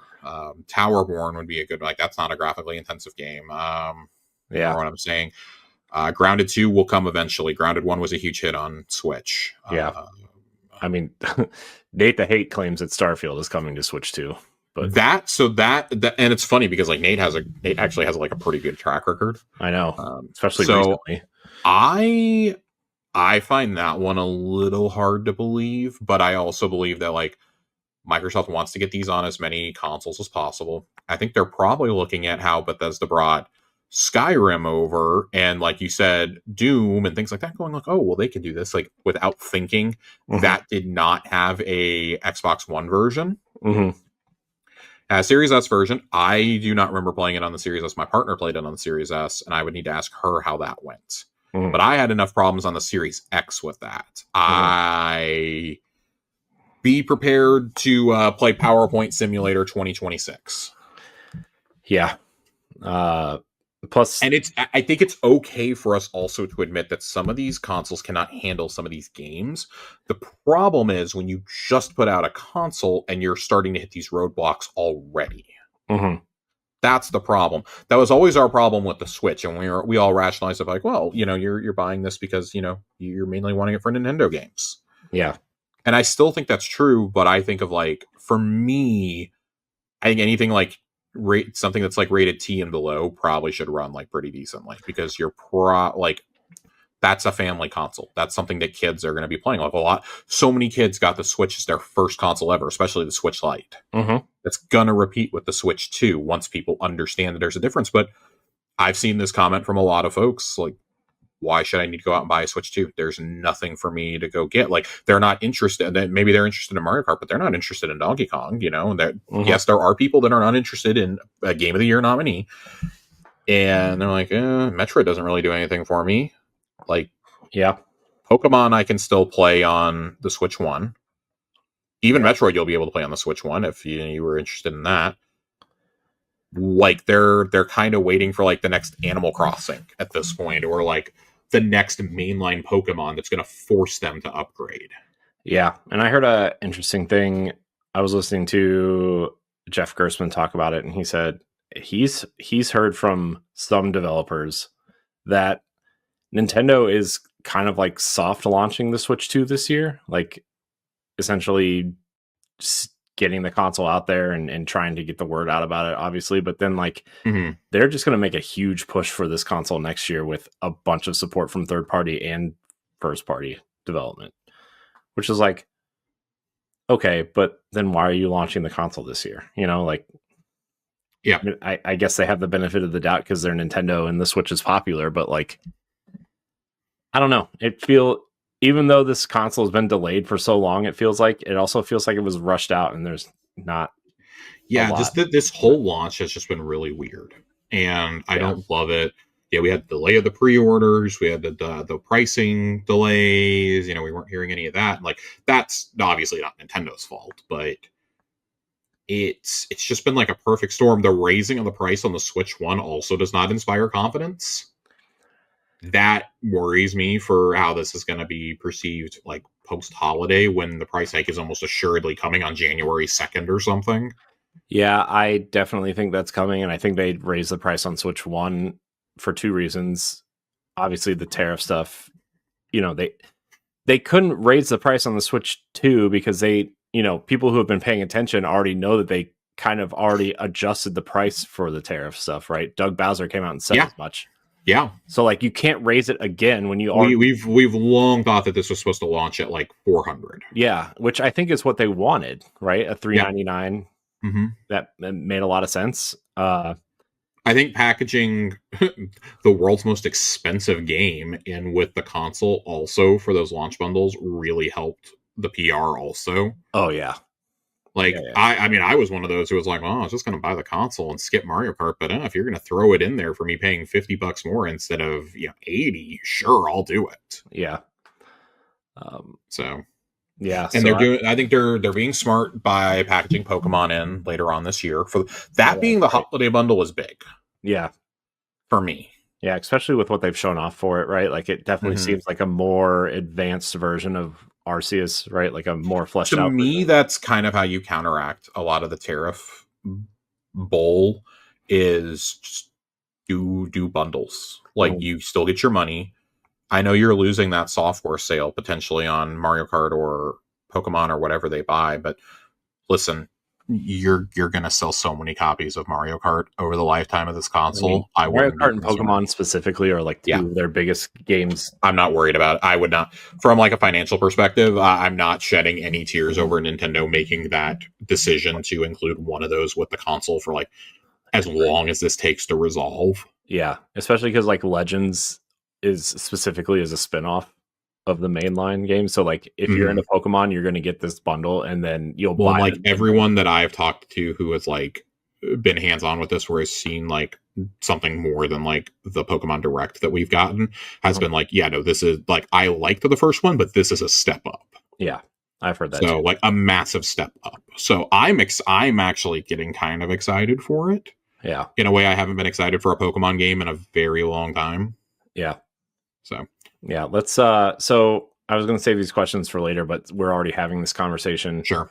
So let's just knock it out with a final thought on these things. So David Lasby writes in via Discord, is Switch 2 capable of handling advanced games like Final Fantasy VII and Elden Ring? I mean, yes, because those games are older. Yeah, I mean, my concern with Final Fantasy VII, they already announced the entire trilogy is coming to Switch 2. So that's where I get concerned. Remake, yes. Remake is a much more linear experience. Yeah. I mean, Remake or Rebirth and Revamped, I don't know what it's called, those are the two that you're like, okay, is this really Rebirth might actually melt that thing in handheld. I'm not going to lie to you. Yeah. I don't know off the top of my head how it performs on the Steam Deck, but I would say however it performs on the Steam Deck would be kind of your baseline, give or take like 10 to 15% percentage points. So I will say this. If they can get Rebirth running on there, I will feel a lot more confident. And I think my litmus test is always going to be, how is this running on the Series S and how does this run on the Steam Deck? That would be my two kind of tests, and kind of mash those scores together. And again, like maybe adjust like 10 to 15% downward. No disrespect intended to Nintendo. That's just how I would be looking at it from like a technical benchmark. And I think studios are better equipped, but you know, it just keeps going back to Nintendo's not equipping them with the stuff that they need for whatever reason. They want to be on this platform. This is the hottest selling console of all time, and they don't have constant software coming out for this. They should. Aside from dev kits, they literally bought a porting house so they could help third parties port games to Switch 2. Like they literally I go into big box retailers, and let me tell you, it is all Switch. Yeah. It is all Switch. Like Xbox has a very small presence. PlayStation has a decent one still, I think, just because like PS5 is the market standard right now. But there's no doubt the Switch is where like you go there, it is family and it is family games. It is family games and first parties. That's what you're seeing on there. That's what you want. And I think when we approach it like that, sure, it can handle it. And I know that there's always, well, Nintendo always works their magic and their stuff. So great. We're talking about third parties. Like, I expect your first party stuff to run efficiently at all times. I expect that. If it's not, we've got a bigger question that we've got a bigger discussion to have, such as Breath of the Wild taking 8 years to run properly. And a console upgrade when that was a launch game and technically a Wii U game. Yeah, but I think you can run it, and then I see things like Borderlands 4, and I lose some hope. Borderlands 4 is a catastrophe from everything I have read on the Switch. Yeah, I mean, Borderlands 3 didn't run great on Switch 1. So I remember Borderlands 2 on the Vita. If you want to talk about really bad Gearbox games, oh my gosh, that perfection, Josh! What are you talking about? That was I had never played Borderlands before. That was my first exposure to Borderlands. It turned me off to the franchise for at least another like 7 years outside of Tales from the Borderlands. Oh, it was insanely. It was so insanely bad. I'm sorry, Josh, that was your first experience with Borderlands. Yeah, I still have a grudge against it. I want to. I do have to say, it was neat that they got it running on the Vita. It was a neat experience that they decided. It was packaged in with my Vita. That's the only reason I played it. Yeah, the blue one, right? Like it had. No, it was just a standard Vita with that as a downloadable game. Oh man, I swear they had a bundle with Borderlands with like a blue one at some point. Now they might have, but it's not the one that I had. I was more excited about all the free games I got through PS Plus than I was about Borderlands. It was so bad. Yeah, Gravity Rush and Uncharted. Yeah. According to Epic NNG on Twitter, Borderlands 4's Gamescom build, this is coming from the Gamer. Borderlands 4 Gamescom build on Switch 2 was facing massive FPS drops when several enemies appeared on screen. I'll put it bluntly, they said. Borderlands 4 on the Switch 2 could barely run at 30 frames with 4 enemies on screen in docked mode. It had horrendous input delay, and the render resolution was seemingly turned all the way down. The article says this is the second high-profile port that's had trouble after Elden Ring. I have heard that there is and I've felt it in certain games too, where like the Switch 2 Pro controller specifically has a huge input delay. Yep, I've heard that too. Very noticeable input delay. I felt it in Mario Kart, let alone, these other third-party ports. So, also very weird. If you want to play split-screen co-op on the Switch 2 for Borderlands 4, you and the other player both have to own a copy of it. Mm-hmm. That's insane to me for couch co-op. That's insane. Yeah, it's ridiculous. But I do think like that is a high-profile game coming out this fall that is facing a lot of trouble, and that's why I think like things like Outlaws, like the next month is going to be real interesting for us to see how two very high-profile AAA games handle it. Like Outlaws is a massive open world experience, and has dogfights and space and everything else. Like, and hey, if it runs decently in docked, like, and this is the key. They're saying it's struggling in docked right now. Imagine if it's struggling that bad in docked, how does it look like when you undock it? Yeah, the dock also automatically tries to upscale everything to whatever the highest resolution is. So like, but with four enemy, and we don't know if they're exaggerating, right? Like, I would need to talk to, if I don't remember if it's on the floor at PAX West or not for the Switch. I know that it's playable on Xbox and PlayStation. Yeah, I know. I don't know if Borderlands is there. I know Final Fantasy VII is there. I got multiple reports saying that Final Fantasy VII is amazing on the Switch too. Although I do know that Boss Rush favors Nintendo, to say the least. So I mean, that doesn't matter. I think my question would be like, has people who are playing this, is this their first time playing the remake? Is it not? Like my first experience with it was on PS5, so I got the best experience up front, right? And I talked to friends who played it during COVID on PS4, and were like, I had a base PS4 and it struggled. Like, so well, that's why I kind of looked at it, and I'm like, if it was struggling on like a base PS4, like I know the Switch 2 is a bit more powerful, but if it was struggling on base PS4, like, I mean, there's a reason why Integrate didn't come over to the PS4, right? I mean, so I am interested to see, but it's these are going to be your litmus tests, not things like Final Fantasy Tactics. Yeah. So we had another question from Deshaun. Deshaun, we kind of answered your question. How do y'all feel about the fact that people are already saying the Switch 2 is underpowered, especially at the price point? I mean,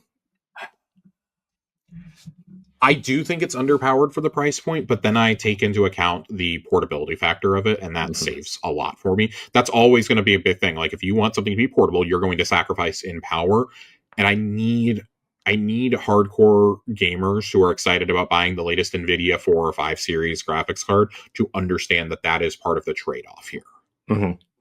Even on some now, I will say, like, I think the price is a little silly, but it's nothing compared to the Ally X, which is entirely too silly. But that is, again, that two different demographics, right? It's the same argument we made about PS5 Pro last year. Like, you'd be upset about the $700 price tag.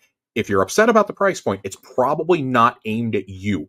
That is aimed towards the enthusiast market. That is aimed towards the high end. I've got money burning a hole in my pocket crap. Plus, I think people forget that the ROG Ally or the ROG Xbox Ally X is actually a Windows PC that you can hook a keyboard and mouse up to and actually do work on it and go on the internet. And that is a PC device that is supposed to be an entry level PC point for Xbox only gamers to get them interested in PC gaming. That is what its purpose is. I think that $500 one is going to be a great entry point for people, but it's basically going to be a portable Series S. If you want more power, you're going to go buy the Ally X. And for that, when I think about that, no, I don't think that the Switch is like overpriced or anything. The prices on everything are silly. Let's be honest. Like this thing should not be $450. It should be like $350 to $400. Yeah. But component sourcing, raw material sourcing, tariffs has made it impossible for these things to be priced appropriately. And also like just corporate greed.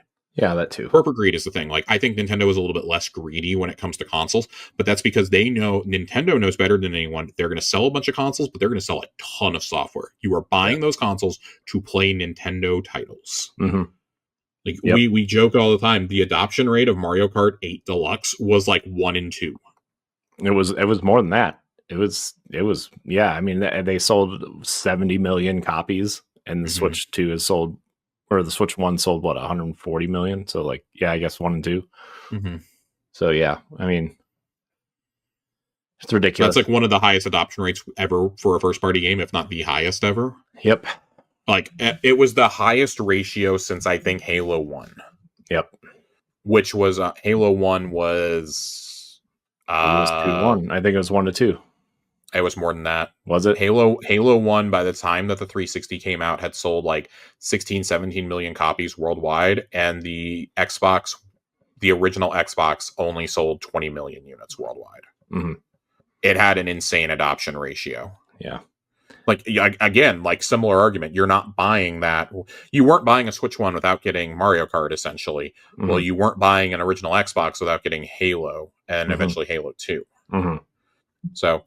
I would make that argument. Like, I think that, yeah, you can say it's a little overpriced. I think the overpriced argument would fade if they had more software across the board.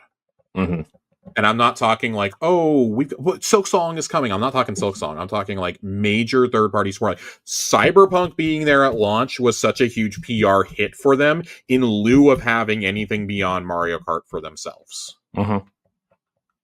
That was a huge PR boon for them. Yep. Like I think about it back to oh god, man, if I go back to the 360, if I can invoke Xbox again, you know, that comes out and it has Perfect Dark, it has Cameo, it has Project Gotham. Project Gotham, you know, probably the best of those 3 games pretty easily. And then there was a game called Call of Duty 2. I don't know if you've ever heard of Call of Duty, Corey, but that was its grand arrival in a good way on consoles, because we had Finest Hour the year before, which was not great. Don't forget Big Red 1. Big Red 1 came out at the same time. Funny enough that you say that. Big Red 1 was the one for the old consoles. Call of Duty 2 was exclusive to the 360 on consoles. And it was such a hit. That was what launched Call of Duty into being this console, like, bonanza. So I do think that you're able to... a third-party game can definitely buy you time until you have good games coming out, until you have consistent games coming out. I think Cyberpunk was maybe the perfect thing to bridge the gap between Mario Kart World and Donkey Kong Bonanza. But now the question comes like, well, what do we really have for real releases between Bonanza and Pokemon at the end of September? Right. Not much. Like, and that's fine once Nintendo is into their cadence and they're releasing, 6-7 games a year, like they typically do. That's great and fine. For a brand new console, it's always a tough sell. It's the same criticism we had about Xbox for a long time. We made the jokes about it during PS5's first year. They had this awesome launch, and then in the next year, they had 2 games. 2 games. Yeah. Between launch and Horizon Forbidden West coming out 15, 16 months after launch, you had Returnal and Ratchet & Clank, and they came out pretty much back to back. That was about all you had. Yep. And again, like, what saved them? Xbox had nothing. Yeah. Xbox had nothing. They had Psychonauts, which was on everything. Flight Simulator. 5, and Flight Sim, which was awesome, but again, not a console audience game. It's like bringing Age of Empires over. Like, yeah, there's like some of us degenerates will play these on console, but most of us are going to go play these on PC. So, yeah. Low key, a game I would love to see on the Switch too, with the mouse functionality, is Age of Empires. Let me tell you. I've heard Civ 7 actually runs properly on handheld now. Sure. We'll see. Yeah. We'll see. Yeah, I'm not going to be testing that one, but look, I'm still trying to figure out why Roller Coaster Tycoon on the Switch does not work with the mouse. Okay. Oh my God. Corey, take me to the next story. All right. We're going to kind of bunch a lot of these stories together because they're about sales, but we've covered a lot of stuff that was further anyways. Switch 2 surpasses 2 million units in the US, outpacing the original Switch by 75%, Josh. Cool. 6 million sales worldwide in just 7 weeks. Its strong launch. Let me see here. I'm trying to skip ahead here. Obviously, with Mario Kart and Donkey Kong, it helped in third-party stuff, but also it has Kirby Air Riders, Pokemon, and Metroid Prime 4 Beyond coming later this year. John. Maybe. Plus, that rumored September Direct. We'll see. Yeah. But not surprising anybody, Josh. Nintendo Switch and Switch 2 continue to dominate Japanese sales charts. So publication Famitsu reported that Nintendo Switch 2 continues to dominate Japan's boxed charts, so physical games. Mario Kart World and Donkey Kong Bonanza hold the top slots. Only one newcomer on the top 10. Let's see if I can pronounce this correctly, Josh. Okay. My Midwest American white voice is going to pronounce this Japanese name for this video game. Tetsudo Nippon Real Pro Tokyo Kanagawa Tokyo Denetsu Hen. Sure. Yep. Was the only newcomer. And there were 0 PlayStation and Xbox games on the top 10. Not surprised. Yeah. Also, I rolled this at this point, but hardware sales for Nintendo, the Switch 2 outsold the PS5 3-1. Yeah, I mean, like at this point, if you're in Japan, you have. If you want one, you have one. Yeah. So I am a little surprised that nothing cracked the top 10. A Kojima game didn't crack the top 10. That's a little surprising to me. Unless it did in the past, and I just haven't seen the Japanese charts in a while, which I'm sure it did at the end of June. Yeah. But again, that's one of those like, well, once you bought it, you bought it. Yeah. CD Projekt Red also announced sales results for Switch 2. The Switch 2 launch has seen controversy around game key cards, and many third-party developers criticized for not offering physical games. CD Projekt Red's latest report shows that 75.4% of Switch 2 players who bought Cyberpunk in its launch month chose the physical cartridge. CD Projekt Red emphasizes the importance of complete physical editions for the Nintendo audience, noting that the retail remains strong and offering the full game on the cartridge is the right choice. Yeah, I mean, that 75% of people who bought 3/4 bought it physically because the full game was on the cartridge. Like, that should send a message to third-party developers. Yep. Because that's been one of my biggest problems with this is, why tout that you can buy games physically? Why would I buy a game key card? That's essentially the same as buying an Xbox first party game right now. It's a coaster. Yeah, and you know what else the key cards do that nobody it talks about, which is surprising, is that when you buy a game key card, it counts as a digital sale. It doesn't count as a physical sale. That's wild. So like, even when you pop it in and the studio knows that you purchased this game, it counts as a digital sale. I hate that. So like, there's no point. There's 0 point. So you're literally just wasting material. Like, I understand the argument for some of these third-party developers. Yeah, sure. Being like, hey, this is going to cost us way too much money, because those bigger game key cards are very expensive. they're very expensive compared to the Switch 1 carts, which were not nearly as bad. Yeah, so we actually read a story a couple weeks ago on this show that the company that provides the cartridges to Nintendo only makes this one size, and that Nintendo has actually filed a complaint with them saying that we need smaller size carts for physical games. games. They're realizing people don't want to buy physical games anymore. Yeah. So they are going to manufacture smaller carts, I guess, but until then, like, these games that are already out. You know, they're not going to republish games.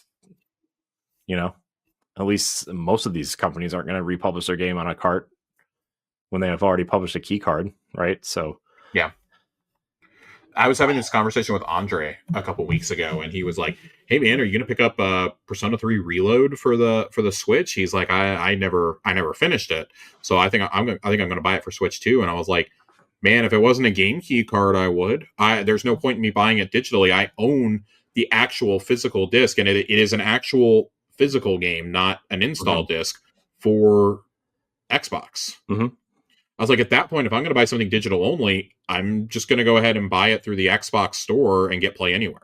Yeah.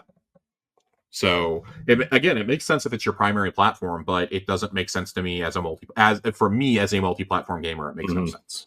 Yeah. Yeah.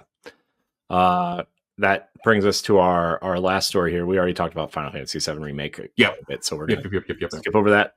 Platonic Games also has announced that the full game will be on cart for the Switch 2 release of Yooka-Replaylee, which is out later this year. The digital will cost $29.99, and there are two physical versions. The deluxe edition will cost $49.99. But if you have purchased Yooka-Laylee on the Switch at all, you get a 30% discount. So that would bring it down to like $21 if you buy it digitally. So yeah, that was a big win for them, I think. But that's $20 difference between the digital and physical edition. Yeah, that's, man. I know. I don't really know what that's all about. I mean, I could see $10, right? But $20 is a lot, man. $20 for a smaller game. Go ahead, sorry.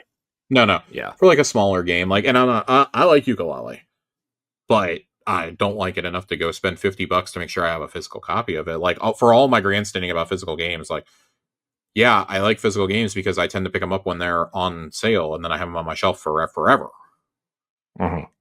So yeah, I love Black Friday sales for that reason. I stock up on all the physical games I haven't bought all year or for the last couple of years, and like, oh, maybe I bought them digitally, and then I get them if I know that they're actual on cart or on disc, and I get them, and I have them on my shelf then. Yeah. So. This is this is a win for the studio, considering that they have recently had layoffs, a bunch of layoffs recently also. And I wonder if that $49.99 is they're trying to cover, certain payouts that they need to have, because I think if this doesn't, I'm almost positive if this game doesn't do well, that we're going to read about them closing, unfortunately. Closing or being acquired. Yeah. I mean, yeah, it's sad, but I also think them publishing games for a while did not help either, because they tried their own publishing thing for a while, and they aren't even publishing this. I think either Microids or Team 17 is publishing this. So, all right, let's get into some of these smaller stories here for this small story roundup here. Josh, if you have something to say about this, you can, but we're just going to fly through these. Dragon Quest 1 and 2 HD 2D has gone gold. The remake has gone gold, marking the completion that the main development has finished ahead of this October 30th, 2025 release on Switch and Switch 2. Hayasaka shared a similar photo that they shared when 3 HD 2D went gold, with Yuji Horii echoing those moments there. Fans,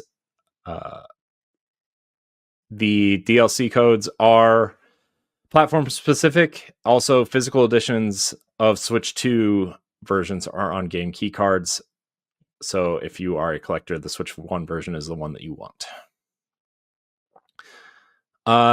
Trails from the Sky, first chapter, Switch 2 edition, upgrade back confirmed. It is coming out for a $1 upgrade for existing Switch owners. The Switch 1 demo progress also carries over to the Switch 2 version if you decide to upgrade. So that's a good thing. For families and kids, Nintendo has launched its Me Mario stop motion shorts. You can watch them on YouTube or on the Nintendo Switch app that is available. It's part of the My Mario product line for toddlers, and it is kicking off the 40th anniversary of Mario celebrations. So there's that. And then the last thing here, Nintendo is renaming their subsidiary Warp Star Inc. to Nintendo Stars Inc. They are originally known for overseeing the Kirby franchise, but now they are overseeing merchandise, licensing, and the movie and TV show adaptations. So that there, along with Nintendo Studios. So that is that's the wrap up there, Josh. So let's talk about Pack Watch. Let's see what you can purchase on your Nintendo Switch this week, Josh. Tell me if you're excited for any of these fun video games. On 9/4, we're getting 4 games. Adventure of Samsara. And also, everybody, these descriptions I'm about to read to you are from the eShop, so you know how it goes when we read these. A lot of these are Google translated to not sound very great. Not all of them, just some of them. Yeah, a lot of these scream AI. Yep. A Hero Resurrected, a new adventure with stunning 2D pixel art. Adventure of Samsara combines classic gameplay, a deeply connected world, and a heady, twisted narrative of death, rebirth, and memory. Become a solar champion and restore balance to the multiverse. Sounds like the description of the next Marvel movie. Hollow Knight Silksong. Yeah, this is the only one that matters. This is the only one that matters. Have you heard of this? Have you heard about this? Discover a vast haunted kingdom in Hollow Knight Silksong. Explore, fight, and survive as you ascend to the peak of a land ruled by silk and song. God, such a bad description. Oh my gosh, I love it. I love how bad it is. They're too busy working on the game, Josh, that they couldn't write a description. Okay. Listen, I believe it. Mandragora, Whispers of the Witch Tree. Slay your way in Mandragora, Whispers of the Witch Tree, an epic action RPG set in a dark fantasy world. Battle monsters, master 6 unique classes, and craft hundreds of useful items, and explore the secrets of an expansive, interconnected world. Star Wars Outlaws, the major Ubisoft game coming out. Experience the first ever open world Star Wars game and explore distinct locations across the galaxy, both iconic and new. Risk it all as scoundrel Kay Vess, seeking freedom and the means to start a new life. I love Kay and Nix in this game so much, but it performs so badly. I'm assuming it's not going to perform amazing on the Switch. It is worth noting that the game is $40 and the gold edition is $60 instead of 60 and 100 like it is on Xbox. That's interesting. Ubisoft being actually like aware. Interesting. I'm sure Ubisoft needs to make money, and I'm sure Disney said, "Hey, you need to sell more copies of this game." So this game did not perform well sales wise. So it most certainly did not. Which is a shame because I think that like the bones of a good game are there. And I think Kay and Nix are very, very good characters. Like it's well written, but man, it was just technically it did not perform. Yeah. 9/5, we're getting 4 games, Josh. Chronos: The New Dawn. A brutal third-person survival horror game where you fight for the future by salvaging the past. Burn monsters before they merge. Extract souls from the living. Adapt or die, Josh. Adapt or die. So this next one, Ed is actually really excited for because he liked the first one, and he's the only person I know that has ever talked about this game ever. Daemon Ex Machina, Titanic Scion. Feel the exhilaration of fast-paced combat in your fully customized armored suit as you freely explore a deadly and dangerous world on a land or in the air. Take on Titanic boss battles alone or with up to 2 other friends in online co-op. I hate the first game. I think the first game is genuinely one of the most disappointing games I've ever played in my entire life. Yeah, I did not like the first game either. The first game was bad, and I was looking so forward to it. That being said, there is a demo out for the second game. I downloaded it, and I need to play it. Our friend Ray Apollo swears on his life that it is significantly better than the first game. So much so to the point that we've been making fun of this game for like 6 months now. He, after playing the demo, has switched from making fun of it to actually buying it day one. Jeez. So I wonder if they fixed the controls. The controls. I don't know, but I think the fact that I can play it with an Xbox controller this time automatically makes it better. Because I tried playing it on the Joy-Cons and I did not enjoy it. So yeah, I don't know. I'm curious to see how this goes. I don't think I'm willing to spend the money, but I am willing to spend my money on this next game. Yeah, me too. Day one. I'm so excited about this. Everybody's Golf Hot Shots is coming. Hell yeah. It's going to be so much better than Mario Golf. The classic gameplay you love. The controls are as simple and intuitive as ever. Just aim and press the button 3 times at the right moment to master the perfect shot. Test the waters with stroke play or test your skills by aiming for the gold in over 100 tournaments implemented in challenge mode. I'm so excited. I'm buying this immediately. Yes. I'm buying it on the Switch, Josh. Let me tell you. Buying it on I don't know where I'm too. buying it yet, but I'm buying this. It is worth noting that there is no Switch 2 version of this game. It is a Switch 1 game. So, also, Bandai Namco is publishing this PlayStation title, not Sony. Not that it matters, but just an interesting thought since they just published Helldivers on Xbox. And last but not least, NBA 2K26 is coming out. Bragging rights are on the line. And my career, my team, my NBA, the W, and play now. Essentially, code for buy our my team cards. Showcase. This is gonna be an absolute disaster of a game. Showcase your bag of moves with hyper realism powered by Pro Play and challenge your friends or rivals in NBA 2K26's competitive modes, or leave no doubt that you wear the crown. This is going to be one of the worst games of the year, and I'm just here for it. If you're buying NBA 2K to play on the Switch, I just want to know who hurt you. It is worth noting that there is actually a Switch 2 version of this game, so that will run comparably. I say this as someone who once attempted to play, I think it was 2K18. I got it for $1 on the eShop. It was not worth $1, Corey. I liked it. I liked playing it on the Switch. It played worse than the iPhone version, and I do not say that lightly. NBA, and I've heard it's only gotten worse. Which one? So one of them I played. They've also become insanely over monetized now. Yeah, it's you know how you know it's over monetized is when like a month into the season it's $12.99 on the Switch or Switch 2 or the Xbox because they're making so much money off these cards and the monetization for my career.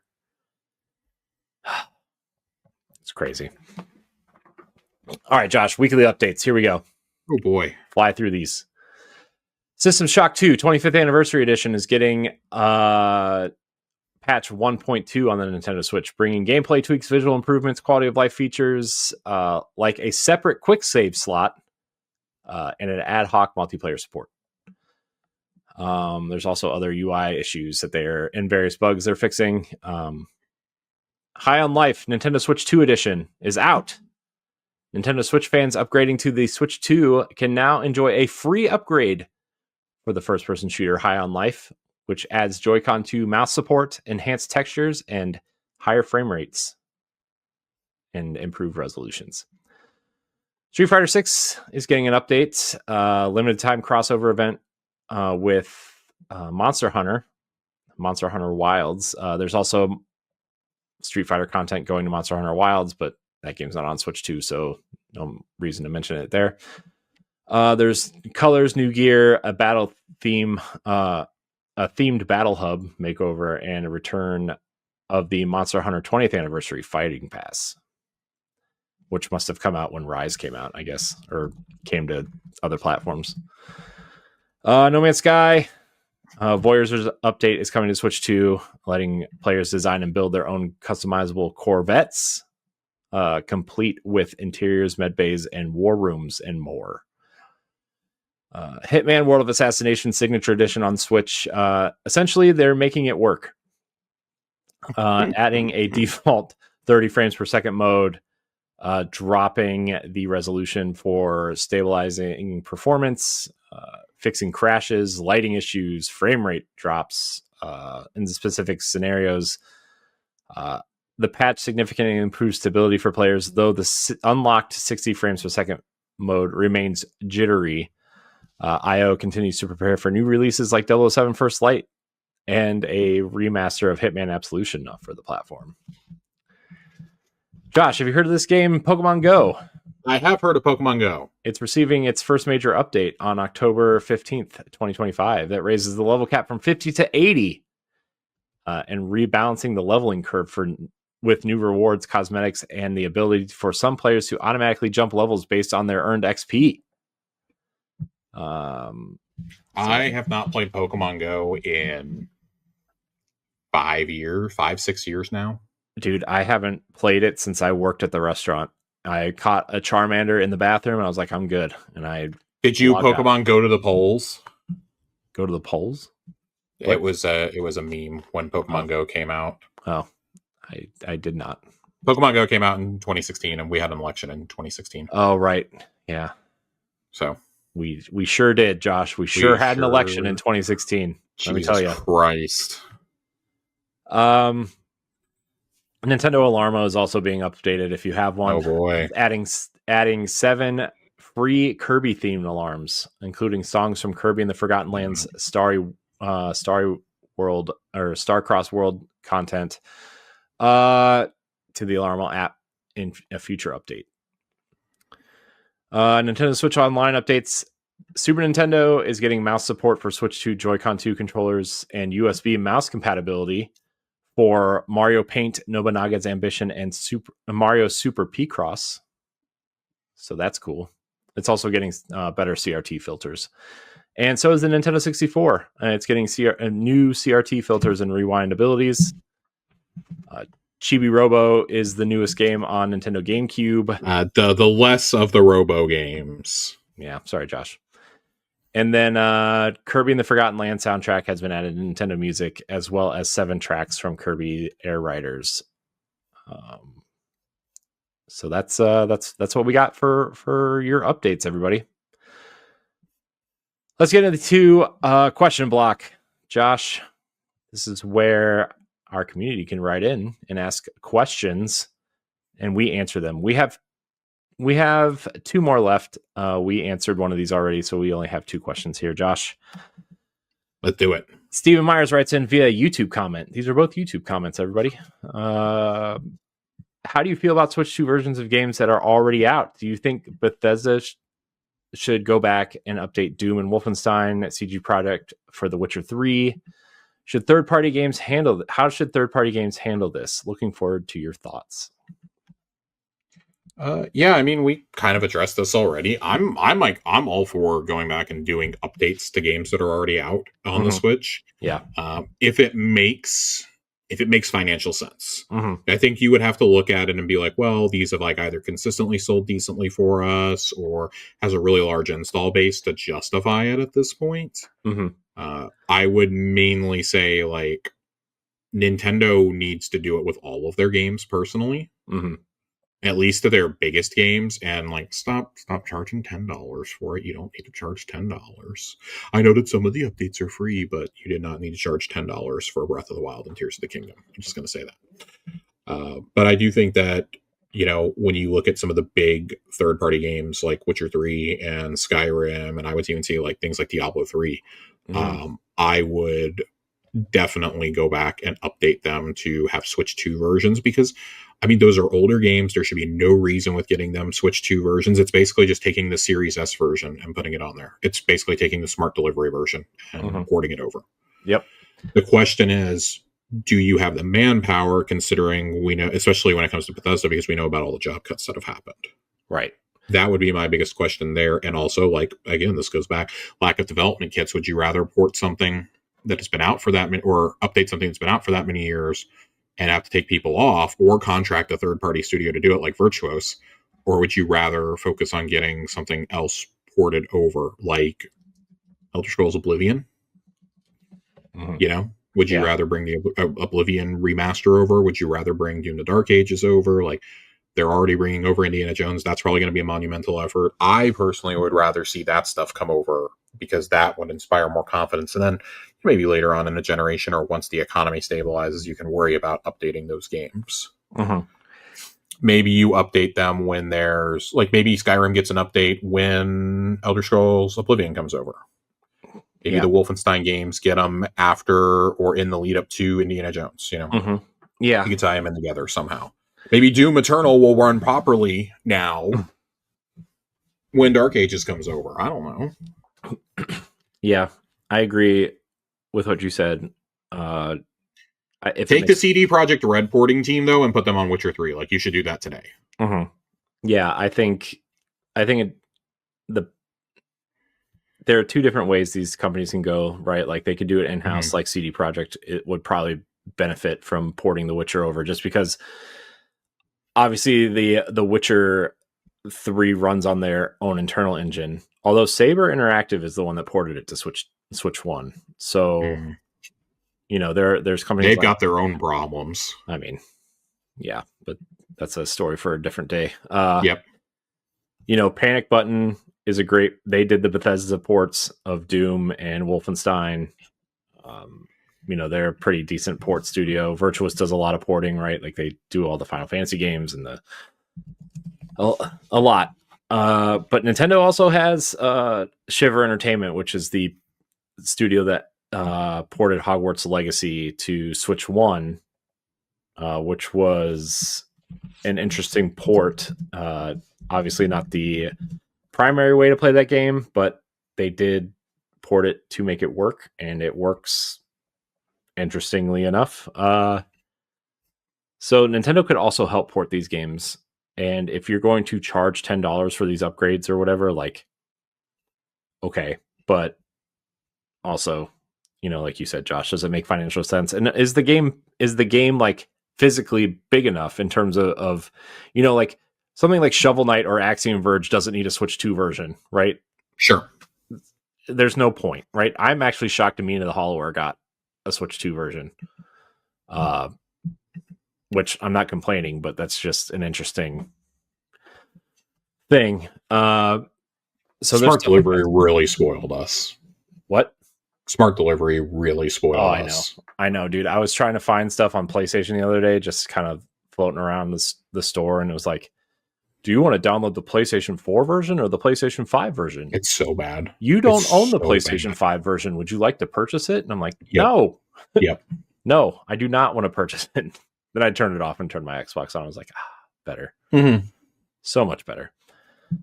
I would like to see the best versions of every game on every platform that it's available on. Like, I would love to see that. But again, it takes time, effort, money. What's your return on investment with doing that? Yeah. So, all right, our last question here, Josh, comes from Sam Hall, also via YouTube. What types of third-party games do you think will perform best on Switch 2? RPGs are obviously very popular on the handheld, but titles like Cyberpunk 2077 have also done well at launch.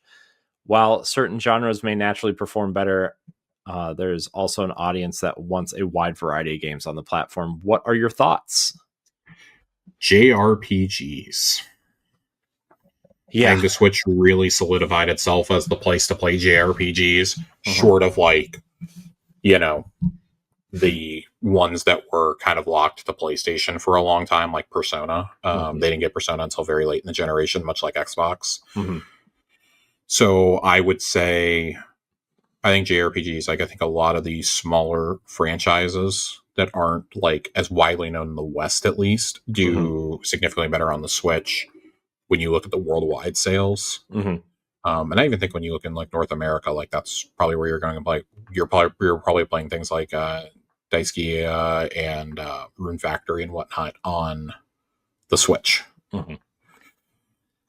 That's where my gut would be. I actually don't think Western RPGs are going to be very big at all. I think that Cyberpunk is probably an anomaly in that department, to be quite frank. I think it sold well because it was a launch title, and obviously like something that had that much backlash in terms of like, you know, it was supposed to be a graphical whatever, right? And it running on a console like the Switch, which at the time we weren't really sure how it would run on a Switch 2, right? Because the specs were whatever, right? But like considering things were running on the Switch 1 at varying degrees, like I think people bought Cyberpunk, a lot of people, based on just pure curiosity. And it being a launch game also helped. So it's also hard to say there. But like you said, yeah, JRPGs and strategy RPGs are obviously the key ones that will do great. Grinding in handheld mode while you're watching TV is like obviously the pinnacle of playing the Switch, essentially. I don't know. I think indie games obviously will still do well here. Yeah. I didn't want to give the generic indie game answer because I think that's kind of obvious. Yeah. I would say, like, in terms of actual genres, I think JRPGs and I think dungeon crawlers are going to be pretty big too. I think things like Diablo and obviously like Minecraft Dungeons was a big hit on the Switch. Like I think ones like that are big. And also like things that are, let me say this, not necessarily survival games, but like I'm gonna call them cozy games. Yeah. Disney Dreamlight Valley, Josh. Disney Dreamlight Valley, Stardew Valley, Minecraft. I consider Minecraft to be one, even though it's a survival game. Like, and games like that are going to continue to be really, really big on the Switch, and that's fine. I would say if you're expecting things like Elden Ring to be big, you're probably a little off your rocker. Yeah, that's another game. Like, if it didn't come out that it was running poorly on Switch 2, I feel like that's another game people would have bought out of pure curiosity. I think they would have bought it out of curiosity, but that game also has a version that runs portably very, very well right now. The Steam Deck version? Yeah. And I think it's kind of like, I think people bought Cyberpunk because it was a launch game. I think if it come out even 3 months later, I don't think it would have had that kind of curiosity. I think that Final Fantasy VII is going to do something similar. Right. I think people are just gonna be like, oh, you know, this and that. And like, I do think that for that game, at least, I think there is a sizable audience that only has a Switch, or their kids have a Switch, and like maybe they don't have anything else. And like, oh, I remember Final Fantasy from when I was a kid. I'll pick this up and try it out. And then they're gonna find out it's only like the first quarter of the actual game. Yeah. So. Yeah, and also I think the like we mentioned earlier, I think the real test for Final Fantasy VII will be when Rebirth ends up coming out on this thing. Well, it's also very telling to me that Final Fantasy 16 has not been announced for the Switch 2, but you got Remake announced, and you got the trilogy for Remake announced, which like people have never reneged on announcements before. You know, oh, that's never happened. I thought it was very telling that they have not announced that, whereas we got 16 announced as a shadow drop for Series X and S. At the summer showcase. I thought that was really interesting to me, that because we thought that 16 is going to get announced too, and then there was no 16 announcement. Yeah, there was just 7. So I found that to be a little intriguing personally. Unless they're saving it for Tokyo Game Show, but I doubt it. I highly doubt it. That would be interesting, but no, I think your biggest announcement out of Tokyo Game Show for the Switch from a major publisher is likely to be Forza Horizon coming to the Switch. Yeah, the Tokyo one, the new one, the 6. No, I actually think they're going to outright come out and just release 5 because 5 had I believe 5 had an Xbox One version. It did.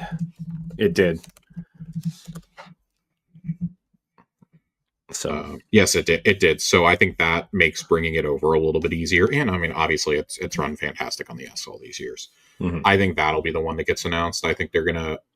I actually don't know if you're going to get the PlayStation confirmation of Horizon 6 on that day. I think Microsoft might just want to we speculated about this. You can listen to it on Xbox Casuals, our Tokyo Game Show predictions. But I do think that will be the big thing announced at TGS, like the major franchise coming over. I don't think that 16 is going to be. I think they want 7 to have its time in the light on the Switch, and then maybe sometime next year we get 16 announced. I don't know. Yeah, I wonder how much of that is, again, Nintendo controlling the message of like, we only want specific focuses on specific games, right? It's very weird to me. It's just I don't like how that goes. I think third-party developers would be more. They've always been like that, though. I know they have, and it's frustrating. It goes all the way back to the GameCube and the N64.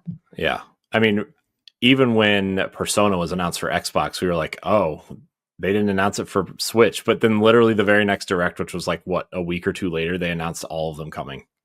It was like, well, so that one was also a very weird situation. From what I heard behind the scenes, was Microsoft, because that was like one of their they had 3 One More Things that year, because they went from that straight into OD with Hideo Kojima, and then the first Starfield demo, and apparently Microsoft paid for the marketing. I mean, they paid for all the marketing for those games straight up. Right, but usually that stuff is when they announce it, they will announce what other content it's coming to. No, I'm saying that was like part of their part of Microsoft's deal was they wanted it to only be announced for them, and then whatever you do at a later show is fine. But like, we want that initial couple of days to just be focused on it coming to us, right?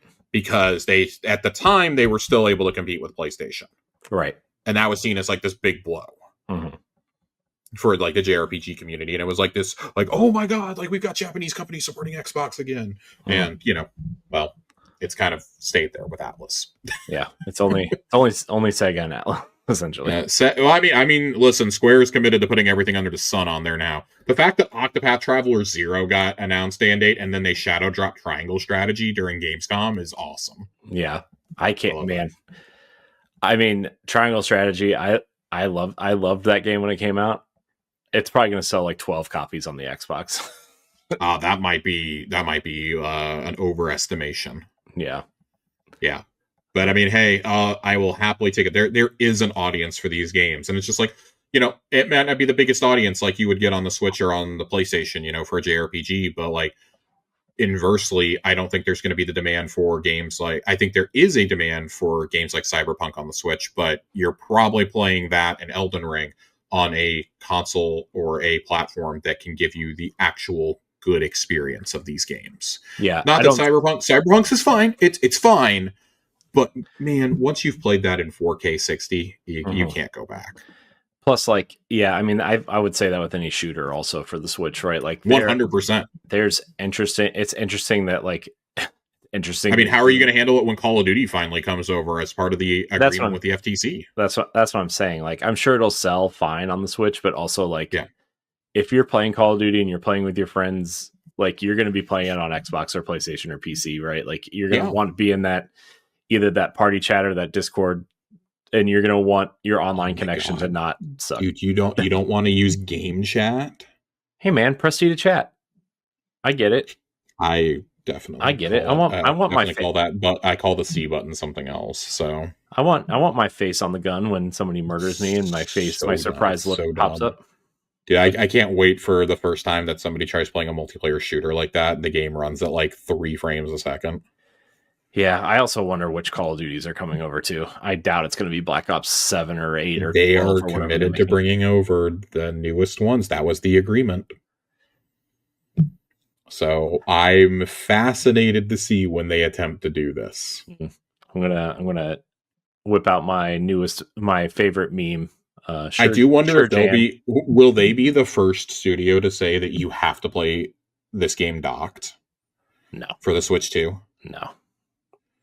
You don't think Activision Blizzard will be the first one to say you have to play this game docked? No, that was like a requirement from Nintendo, though. It was like, Because there were 2 games that released that were quote unquote only handheld games. Like you couldn't play it docked, and Nintendo removed them from the eShop and said you need to make these playable docked. I wonder, Nintendo is probably going to have to bend on that at some point. I mean, Xbox hasn't. I would say the only advantage you have there is they're already going to be trying to optimize for handhelds and for the S. Mm-hmm. And since that's what they develop all their games to be able to run on both, you probably have a little bit of an advantage coming from them. Mm-hmm. But it's going to be really hard if like Sony games want to make the jump, or like don't get any illusions that something like Wukong is going to go running on here, or, you know, God, dude, I would love to see Baldur's Gate 3 run. I've heard nothing but terrible things about it on the Steam Deck. Yeah, I'd love to see that try to run. That would be, but that would also be a game I would assume if they got it running okay would sell well on the Switch. I think that game would sell phenomenally on the Switch, and like that is not an indictment on that at all. I think Diablo 4 is the one I'm shocked did not come right away. I mean, I'm sure they're trying to optimize it. Plus, that game needs to be online all the time, and I'm sure Nintendo's online stuff is not up to par with everybody else. Oh, I guarantee you it's not. I think that's the other hoop to jump through when it comes to something like Black Ops or like even Rivals. Like I've seen some people surprised that Marvel Rivals hasn't come over yet. Yeah, me too. Or that's Overwatch 2. You know, Overwatch 2 being a free-to-play game now. It's like, on. Why is that? Well, it's on Switch 1. I want the Switch 2 optimized versions, Corey. I know. I'm just saying. Oh, you can play Overwatch on your Nintendo Switch right now, Josh. I'm a graphics and performance princess, so. But Josh, it runs so well. It's 600p and 28 frames a second. Oh my God! Get me out of here before I say things I'm going to regret. All right, we're gonna get out of here. Any final thoughts from you, Josh? Any positivity to send people into the week with? It's Silksong week. We made it.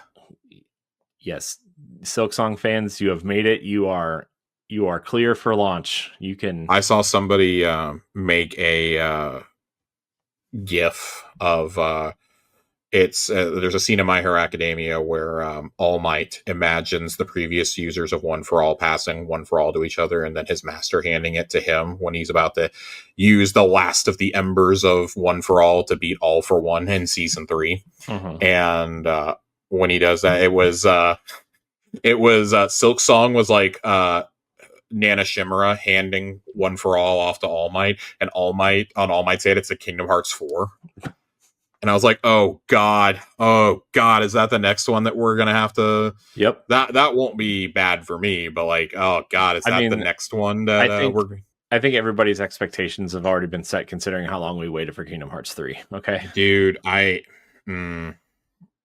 long we waited, and then remember when it was like randomly shown at an Xbox showcase, mm-hmm. and we were like, what? Yeah. That and Project Spark back to back. Oh man! All right, get me out. That's my positivity. We made it. It's Silksong week. Yeah. Everybody out there, just be kind to one another. Have fun playing your video games. Doesn't matter where you play or what you're playing. Just have fun. Yep. Just have fun. All right, we're gonna get out of here. I want to thank everybody out there for watching and or listening to this episode of Nintendo Pow Block. You can catch us every Monday on your podcast service of choice or on YouTube. Like, subscribe, share, rate, and review wherever you listen. Josh, thanks for your extra time this week. Yeah, thank you for having me. Appreciate it. You should probably come on more than once every 5 years. Yeah, we only took 2.5 hours, and a solid hour of that was me ranting about how I need GameCube games back in my life. So yeah, this was a win. It was a win. It was certainly a win. And everybody out there, you're winning for listening to us talk about all this stuff. So thank you so much for watching and or listening. And until next time, we love you. Goodbye. If you want to see how you can become a Patreon producer, head on over to patreon.com/BossRushNetwork.